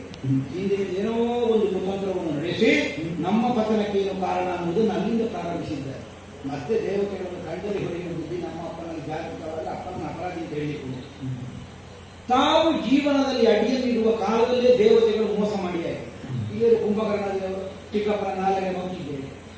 ದೇವತೆಗಳ ಮೋಸ ಯಾರಿಗೂ ಕೇಟ ಮಾಡಲಿಲ್ಲಲ್ಲ ಅಷ್ಟರ ತನಕ. ಈಗ ನಮ್ಮ ಅಪ್ಪಯ್ಯನಾಗಲಿ, ಕುಂಭಕರ್ಣ ಚಿಕ್ಕಪ್ಪನಾಗಲಿ ಯಾರಿಗೂ ಕೇಟ ಮಾಡಲಿ. ಈಗ ದೇವತೆಗಳದ್ದೇನಾದ್ರು ನಿಮ್ಮ ಸಂಪತ್ತು ಕುರಿತು ಹೋದ್ರೆ ಹೋಗಲಿ, ಅದಕ್ಕಿಂತ ಮುಂದೆ ಮೋಸ ಮಾಡಿದ್ದಾರೆ ಅಂತಾದ್ರೆ ಹಾಗಿದ್ರೆ ಇವರು ನಮಗೆ ನಾಳೆ ಮೋಸ ಮಾಡಿ ಈ ಭಾವವನ್ನು ಹೊಂದಿ ನಮ್ಮನ್ನು ಘಾತಿಸುವುದಕ್ಕೆ ಅವರು ಸಿದ್ಧರಾದ. ಅವರಿಂದ ಸಾಧ್ಯವಾಗುವ ಮತ್ತೆ ಅದಾ ನಿಲುಮೆಯನ್ನು ಹೊಂದಿದಂತಹ ದೇವತೆಗಳ ಇರವನ್ನು ತಿಳಿದ ಮೇಲೆ ಮತ್ತೆ ವಿರೋಧಿಸುವ ಬುದ್ಧಿ ನಮ್ಮ ಅಪ್ಪಯ್ಯನಲ್ಲಿ ಜಾಗೃತ ಮಾಡೋದು ವಿಶೇಷ. ನಮಗೆ ಅವರು ವಿರೋಧ ಮಾಡ್ತಾರೆ. ಅವರಿಗೆ ಕೈ ಮುಗಿಲಿಕ್ಕಿಲ್ಲಲ್ಲ. ಹೊಡೆದವನಿಗೆ ಕೆನ್ನೆ ತೋರಿಸಿ ಮಹಾತ್ಮ ಅಂತ ಕರೆಸಿಕೊಳ್ಳುವುದು ಬುದ್ಧಿಯನ್ನು ನಮಗೆ ಶಟಂ ಪ್ರತಿ ಶಾಠ್ಯಂ ಇದು ನಮ್ಮಂತಹ ಆಚಾರ. ಒಬ್ಬ ಶಟಂ ಅವನಿಗೆ ಕೊಡುವ ನಮಗೆ ಇದೇನೇ ಈ ಪ್ರಪಂಚದಲ್ಲಿ ಬದುಕಿದರು. ಆದರೆ ಇಂದಿನ ಈ ಸ್ಥಿತಿ ಯಾಕಾಗಿ ಹೋಯಿತು? ಹುಟ್ಟಿದಂತಹ ಒಬ್ಬೊಬ್ಬ ಕೋಟೆ ಹಿನ್ನೆಲೆಯನ್ನು ಗಮನಿಸಿದರೆ ಕಷ್ಟವಾಗುತ್ತೆ. ಶತಯೋಜನೆ ವಿಸ್ತಾರವಾದಂತಹ ಶರದಿಯನ್ನಾದರೂ ಉತ್ತರಿಸಬಲ್ಲ, ಆಕಾಶ ಮಾರ್ಗದಲ್ಲಿ ಗಮಿಸಬಲ್ಲ ಸಾಮರ್ಥ್ಯವನ್ನು ಹೊಂದಿದ ವಾಯುಪುತ್ರನೆಂದು ಕರೆಸಿಕೊಂಡ ಹನುಮಂತ. ಅಪೂರ್ವವಾದಂತಹ ಜಲಧಿಗೆ ಈತನಿಗೆ ಇಲ್ಲದೆ ಇದ್ದಂತಹ ವಿಧಾನದಲ್ಲಿ ಸೇತುವೆಯನ್ನು ಬರೆಯಬಲ್ಲಂತಹ ನಳನನ್ನುವಂತಹ ವಿಶ್ವಕರ್ಮಸ್ಥನಾದಂತಹ ಒಬ್ಬ ಕಪಿ ತುಂಗ. ಅಗ್ನಿಯಿಂದಲೇ ಸಂಜನಿಸಿದ ನೀಲನನ್ನುವಂತಹ ಕಪಿ ನಾಯಕ. ಅಶ್ವಿನಿ ದೇವತೆಗಳಿಂದಲೇ ಹುಟ್ಟಿಕೊಂಡ ಮಹೇಂದ್ರ ಬೀರುಗಳು ಅನ್ನುವಂತಹ ಹೆಸರುಳ್ಳಂತಹ ಕಪಿಗಳು. ಸೂರ್ಯ ಸುತನಾದ ಸುದ್ದಿ ಒಬ್ಬರು ಈ ದೇವತೆಗಳಿಗೆ ಸಂತಾನ ಪಡೆಯಲಿಕ್ಕೆ ಬೇರೆ ವರ್ಗ ಇರಲಿಲ್ಲ ಪ್ರಪಂಚದಲ್ಲಿ. ಈಗ ಕಪಿಯೋನಿಯಲ್ಲಿ ಸಂತಾನವನ್ನು ಪಡೆದಿದ್ದಾರೆ ಅಂತಂದ್ರೆ ಕಾರಣ ಏನು? ಈಗ ನಮಗೆ ಅರ್ಥ ಆಗುತ್ತದೆ. ನಮ್ಮ ಅಪ್ಪಯ್ಯನಿಗಿರುವ ವರವು, ನಮ್ಮ ಅಪ್ಪಯ್ಯನ ಜೀವನದಲ್ಲಿ ಅಪ್ಪಯ್ಯ ಗಳಿಸಿಕೊಂಡಂತಹ ಶಾಪಗಳು.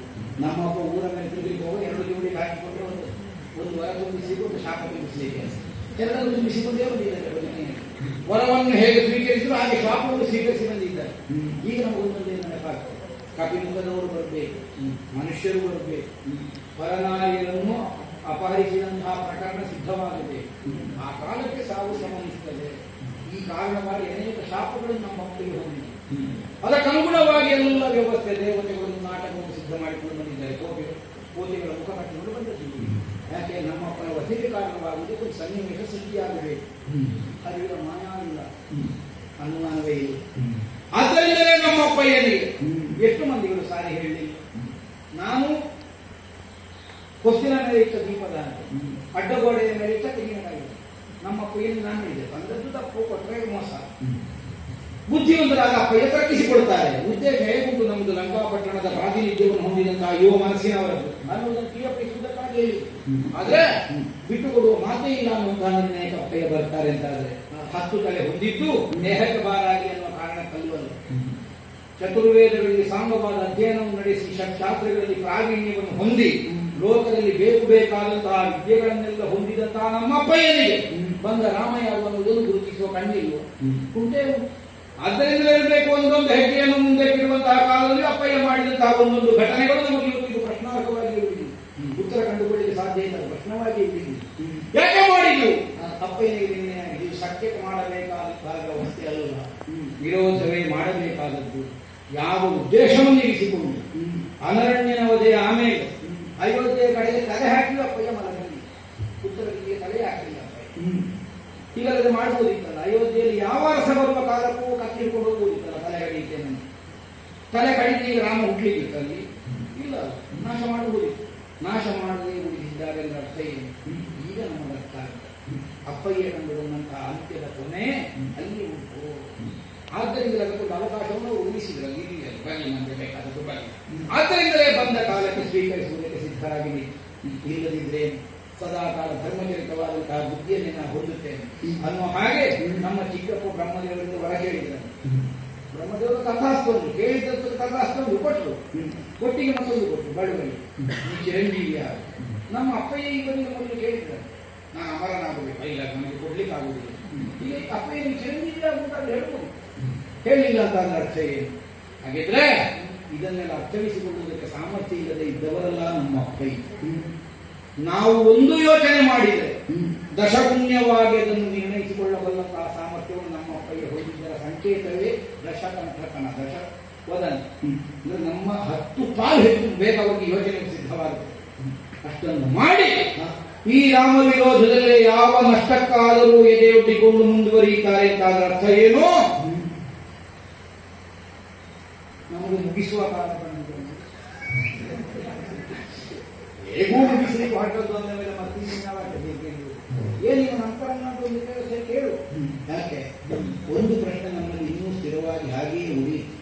ಇಷ್ಟೆಲ್ಲ ನಮ್ಮ ತರ್ಕ ಈ ಕಾರಣದಿಂದ ಇರಬೇಕು. ಸೀತಾ ವ್ಯಾಜ, ಸೀತಾ ಕಾಮನೆ ಎಲ್ಲ ನಮ್ಮ ಅಪ್ಪಯ್ಯ. ಸೀತಾ ವ್ಯಾಜದ ಮೂಲಕವಾಗಿ ರಾಮ ವಿರೋಧ, ಇದು ತನ್ನ ಮರಣಕ್ಕೆ ತಾ ಕಂಡುಕೊಂಡ ಭಾಷೆ. ಈ ನಿರ್ಣಯವೇ ಹೌದು ಅಂತ ನಾವು ಯೋಚಿಸಿದ್ದು ಮಾತ್ರ. ಅದು ಸತ್ಯ ಆಗುವುದಲ್ಲ ಅಂತ ತೀರ್ಮಾನ ಆಗುವುದೇ. ಹಾಗೆ ಒಂದೇ ದಾರಿ ಏನು, ಇವ ಎಷ್ಟು ಸಿದ್ಧನಾಗಿದ್ದಾನೆ ಅನ್ನೋದನ್ನು ನಿರ್ಣಯಿಸಲ್ಪಡ್ತಾರೆ. ಯಾಕೆ? ಸೀತಾಪಾರಾಗಿ 1 ವರ್ಷ ಆದ್ರೂ ನನ್ನನ್ನು ಕೊಡಬೇಕು ಅಂತಾದ್ರೆ 1 ವರ್ಷದ ಸಾಧನೆ ಸಾಕಾಗುವುದಿಲ್ಲ. 12 ವರ್ಷದ್ದಾದ್ರೂ ಬೇಕಾಗುತ್ತೆ. 12 ವರ್ಷದ ಒಂದು ವ್ರತಸ್ಥನಾಗಿ ಒಬ್ಬ ಉಳಿದಿದ್ದಾನೆ ನನ್ನ ಒದಗೆ ಬೇಕಾಗಿಲ್ಲ. ಅರ್ಥ ಏನು? ನಾ ಹೇಳಿದಂತೆ ಒಂದು ದೇವತೆಗಳ ಮಾಯಾವಿಲಾಸ. ಹುಡುಗರೆಲ್ಲ ಬೇಕಾದಾಗ ವೇಷ ಕಟ್ಟಿ ಸಿದ್ಧವಾಗಿ ನಿಂತಾಗಿ. ಹಾಗಿದ್ರೆ ಸೀತಾಪಹರಣ ಅನ್ನುವುದೊಂದು ವ್ಯಾಜ ಮಾತ್ರ. ಈಗ ಸೀತೆಯನ್ನು ಬಿಟ್ಟುಕೊಡದೇ ಇರುವಂತಹ ನಮ್ಮ ಪಯ್ಯನ ನೀರುಮೆಗೆ ನಾವು ಒಂದು ಸಕಾರಣವನ್ನು ಕಂಡುಕೊಳ್ಳುವುದು ಅದರ ಮೂಲಕವಾಗಿ ಸಾಧ್ಯ ಆಗುತ್ತೆ. ಬದುಕಿ ಅಪ್ಪನ ಉದ್ದೇಶಕ್ಕೆ ಹೆಗಲು ಕೊಡುವ ಮಗನಾಗಿ ನಾವು ಉಳಿಯಬೇಕು ಅಂತ ನಾವು ಭಾವಿಸಿದ್ವಿ. ಆಗಲಿಲ್ಲ. ಈಗ ಸಾಯುವುದೇ ಹೌದಾದ ಸಾಯುವ ಕಾಲಕ್ಕಾದರೂ ಅಪ್ಪನಿಗೆ ನಾಳೆ ಪ್ರಯೋಜನ ಆಗಬಹುದಾದಂತಹ ಒಂದು ಕೆಲಸ ಮಾಡಿ ಸತ್ತಿದ್ದೇನಾದ್ರೂ ಸಮಾಧಾನ ಸಾಯುವ ಕಾಲಕ್ಕಾದ್ರೂ ನನಗೆ ಬರುವುದಿಲ್ಲ. ನನ್ನ ಸಾವಿನಿಂದಲಾದರೂ ಸಿದ್ಧ ಆಗಲಿ. ನಮ್ಮ ಸಾವಿಗೆ ಬೇಕಾದಂತಹ ಒಂದು ಸಿದ್ಧತೆಗಳು ಮೊನ್ನೆ ಸೀತಾಪಹಾರ ಆದ ಮೇಲೆ ಆದದ್ದಲ್ಲ, ಮೊದಲೇ ಆಗಿದೆ. ಯಾವಾಗ ದಶರಥ ಪುತ್ರಕಾಮೇಷ್ಟಿಗೆ ಸಂಕಲ್ಪಬದ್ಧನಾದನು, ಯಾವಾಗ ದಶರಥನಿಗೆ ದೇವನಿರ್ಮಿತವಾದ ಪಾಯಸದ ಪಾತ್ರೆ ಸಿಕ್ಕಿತೋ, ಯಾವಾಗ ಋಷಿ ಪಂಚಮಿ ದಾಟಿ ಕೆಲವು ಸಾವಿರ ವರ್ಷಗಳಾದಂತಹ ಆ ತಾಯಿಯರಿಗೆ ಹೆರುವ ಸೌಭಾಗ್ಯ ಬಂತೋ, ಅಲ್ಲೇ ನಿರ್ಣಯ ಆಗುತ್ತದೆ ಈ ಹುಟ್ಟಿನ ಹಿಂದಿನಬಹುದಾದಂತಹ ನಿಲುಮೆ ಏನು. ಆದ್ದರಿಂದ ಸ್ಪಷ್ಟ ಮಾತಿನ ಗಮನದಲ್ಲಿ ಕೇಳೋಣ. ಏನು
ಲೋಕದಲ್ಲಿ ಒಂದು ತಪ್ಪು ಗ್ರಹಿಕೆಯುವುದು.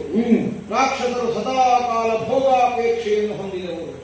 ಯಾರ ಸಂಪತ್ತಾದರೂ ಅದಿ, ಯಾರ ಹೆಂಡತಿ ಆದರೂ ಅದಿ, ತಮಗೆ ಬೇಕು ಅನ್ನುವಂತಹ ಮನೋಭಾವದಿಂದ ಬದುಕುತ್ತಿರುವವರು ಅಲ್ಲ. ಅದಕ್ಕೊಂದು ಸ್ಪಷ್ಟವಾದಂತಹ ನಿದರ್ಶನ, ಪ್ರಶಸ್ತವಾದಂತಹ ವಿಧಾನದ ಬದುಕು ಧೀಮಂತವಾದಂತಹ ಇಂದ್ರಜಿತುವಿನಲ್ಲಿದೆ ಅನ್ನುವುದನ್ನು ನೀವು ಮೊತ್ತ ಮೊದಲಾಗಿ ಅರ್ಥ ಮಾಡಿಕೊಳ್ಬೇಕು. ಹೇಗೆ ಒಬ್ಬ ಯೋಗಿಯಾದವನು ದೃಢ ಮನಸ್ಕನಾಗಿ ಧೃತ ಮನಸ್ಕನಾಗಿ ಪ್ರಪಂಚದಲ್ಲಿ ಬದುಕಬಲ್ಲನು, ಅದಕ್ಕಿಂತ ಭಿನ್ನವಾಗದ ತರನಾಗಿ ಈ ಪ್ರಪಂಚದಲ್ಲಿ ಬದುಕು ಸಾಗಿಸಿದವನಿಗೆ ಇಂದ್ರಜಿತು ಅಂತ ಹೇಳ್ತಾರೆ. ಆದ್ದರಿಂದಲೇ ನನ್ನ ಅವಸಾನ ಆಗಬೇಕು ಅಂತಾದ್ರೆ ಧನುರ್ವೇದ ಅಭ್ಯಾಸ ಮಾಡಿದರೆ ಸಾಕು, ಜೀವನ ವೇದವನ್ನು ಅಭ್ಯಾಸ ಮಾಡಿದವನಾಗಿರಬೇಕು. ಯಾವುದು ಜೀವನ ವೇದ ಕೇಳಿದರೆ ಜೀವನದ ತಿಳುವಳಿಕೆ, ಕೇವಲ ಭೋಗಕ್ಕಾಗಿ ಭೋಗ್ಯಕ್ಕಾಗಿ ಜೀವನ ಅಲ್ಲ.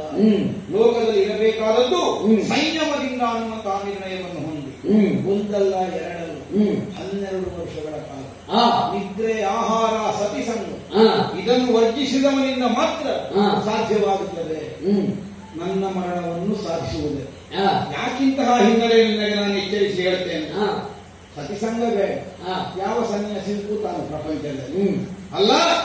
ಆಹಾರ ಬೇಡ, ನಿರಾಹಾರವನ್ನು ಅನುಭವಿಸುವಂತಹ ಎಷ್ಟೋ ಮಂದಿಗಳನ್ನು ನಾವು ಈ ಪ್ರಪಂಚದಲ್ಲಿ ಕಾಣುತ್ತೇವೆ. ಪರಿಣಾಶಂ ಇರುತ್ತಾರೆ, ಆಹಾರವನ್ನೇ ಸ್ವೀಕರಿಸಿದವರು ಇರ್ತಾರೆ. ಅಂತಹ ಋಷಿಮುನಿಗಳು ಹೊಸತರು. ನಿದ್ರೆ ಏನು ಎಚ್ಚರವೇನು ಅನ್ನುವಂತಹ ಭೇದವಿಲ್ಲದೆ ಪ್ರಪಂಚದಲ್ಲಿ ಬದುಕಬಹುದಾದಂತಹ ಯೋಗಿಗಳನ್ನು ನಾವು ಪ್ರಪಂಚದಲ್ಲಿ ಕಾಣುತ್ತೇವೆ. ನಿಜ, ಒಬ್ಬೊಬ್ಬರಲ್ಲಿ ಒಂದೊಂದು ಗುಣ ಬಂದಿ.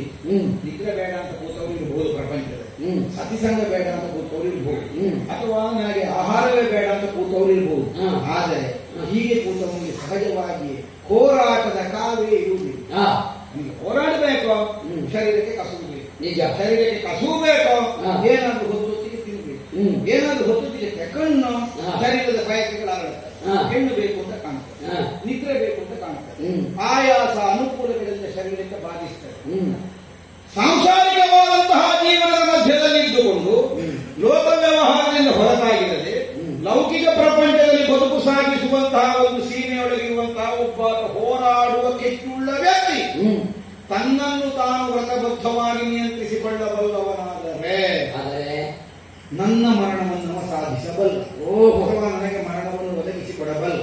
ಇದರಂತೆ ಮತ್ತೊಂದು ಮುಖವನ್ನು ಚೆನ್ನಾಗಿ ಯೋಚನೆ ಮಾಡಿ 12 ವರ್ಷಗಳಲ್ಲಿದ್ದರೆ ಆಹಾರ, ಸತಿಸಂಗ ಇಷ್ಟನ್ನು ಸಾಧಿಸಿದವನಿಂದ ಇಂದ್ರಜಿತುವಿನ ಮರಣ ಅನ್ನುವುದಕ್ಕಿರುವ ಮತ್ತೊಂದು ಮುಖದ ಅರ್ಥ ಎಂತದ್ದು ಏನು? 12 ವರ್ಷಕ್ಕಿಂತ ಒಂದು ದಿನ ಕಡಿಮೆ ಆಗುವ ಹಾಗೆ ಇಷ್ಟು ವ್ರತಸ್ಥವಾದ ಜೀವನವನ್ನು ಮಾಡುವ ಚೈತನ್ಯ ಇಲ್ಲಿ ಉಂಟು. ಅದನ್ನು ಮೀರಿದವನಿಂದ ಮಾತ್ರ ಕೊಡುವುದಕ್ಕೆ ಸಾಧ್ಯ ಆಗುತ್ತದೆ. ಆದ್ದರಿಂದ 11 ವರ್ಷದ 359 ದಿವಸ ಅಷ್ಟು ವ್ರತಸ್ಥನಾಗಿ ಉಳಿಯಬಹುದಾದ ಚಾತಿಯಲ್ಲಿ ನಿಲ್ಲಿಸಿಕೊಂಡ ಅನ್ನುವುದು ಧ್ವನಿ ಹೇಳಿದ್ಯಾಕೆ? ಕೇವಲ ಭೋಗ ಜೀವನದಿಂದ ಬದುಕು ಸಾಗಿಸುವುದಕ್ಕಾಗಿ ರಾಕ್ಷಸಿರುವುದನ್ನು ತಪ್ಪು ಗ್ರಹಿಕೆ ಬೇಡ. ನಿಯಮ ನಿಷ್ಠೆಯಿಂದ ವ್ರತಸ್ಥವಾದಂತಹ ಜೀವನವನ್ನು ಅಂಗೀಕರಿಸಿ ಅನುಷ್ಠಾನ ಪರವಾಗಿ ಪ್ರಪಂಚದಲ್ಲಿ ಬದುಕಿ ಒಳ್ಳೆಯ ಕರ್ಮಗಳನ್ನು ಮಾಡುವುದಕ್ಕೂ ಒಬ್ಬ ರಾಕ್ಷಸನಿಗೆ ಸಾಧ್ಯವಾಗುತ್ತದೆ ಅನ್ನುವುದನ್ನು ನನ್ನ ಜೀವನದಲ್ಲಿ ನಾ ಕಾಣಿಸಿಕೊಟ್ಟ. ಅಷ್ಟು ಸಿದ್ಧತೆ ನಿನ್ನಲ್ಲಿ ಉಂಟು ಅಂತಾದರೆ ಒಂದು ಹೆಜ್ಜೆ ಮುಂದಕ್ಕೆ ಇಲ್ಲ, 2 ಹೆಜ್ಜೆ ಹಿಂದಕ್ಕೆ. ನೀನು ರಾವಣನ ಮಗನಾಗಿ ರಾವಣಿಯಾಗಿ ಆಡ್ತಿರುವ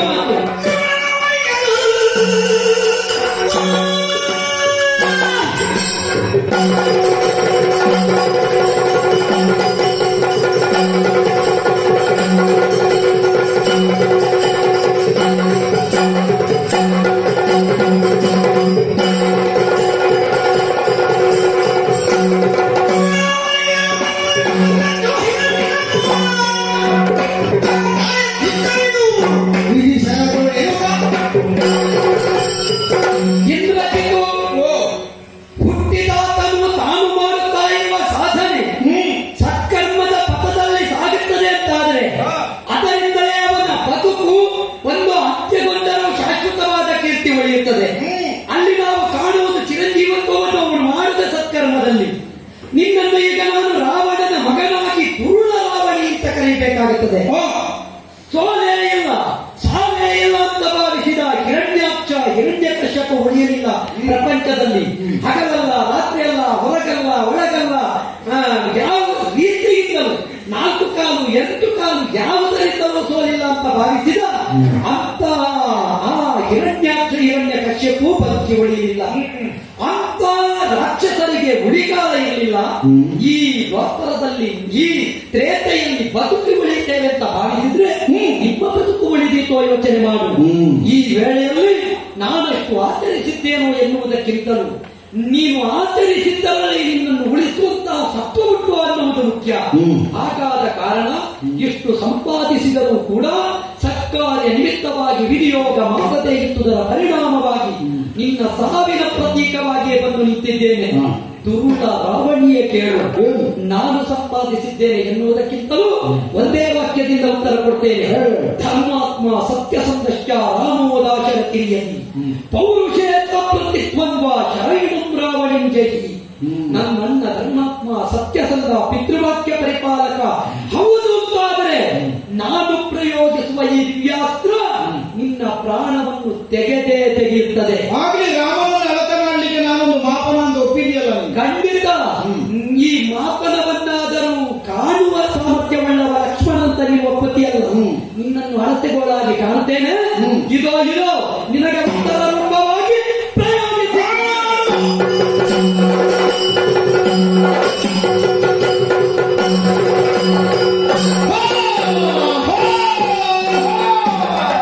ಸುರರು ಹೇಳುದು ಸೌಮಿತ್ರಿಯ ಅಂಗಕ್ಕೆ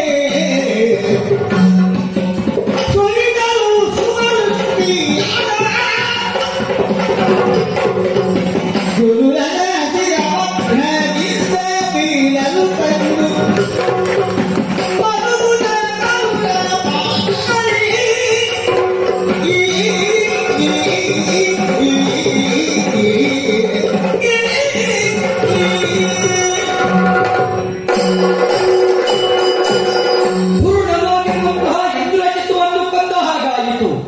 ಕೊಂದಿದ್ದೇವೆ ಎನ್ನುವುದಕ್ಕಿಂತಲೂ ಒಂದು ರೀತಿಯಿಂದ ಧರ್ಮಸ್ಥಾಪನೆ ಮಾಡಿದ್ದೇವೆ ಎನ್ನುವ ಆತ್ಮವಿಶ್ವಾಸ.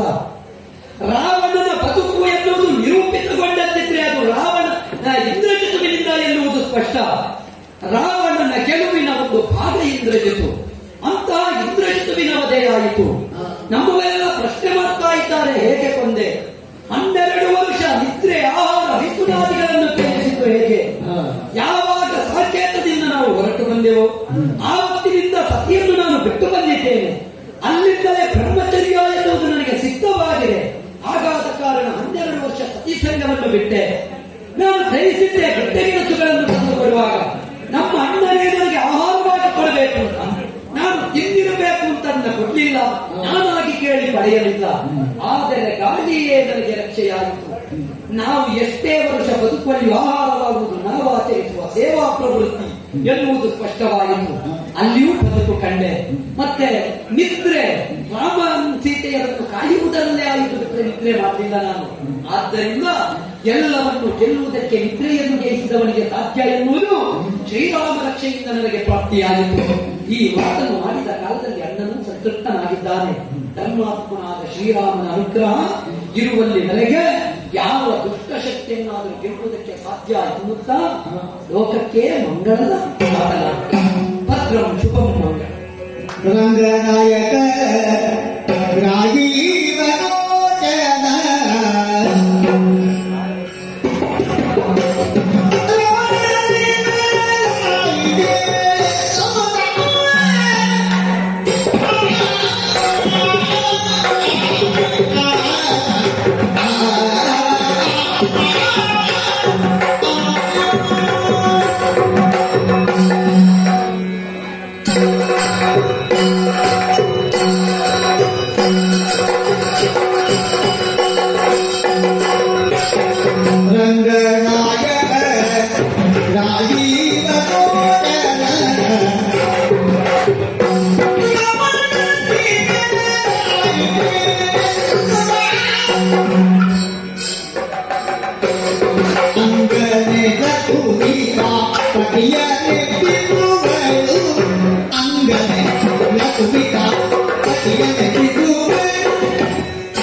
ಪಕ್ಷಿ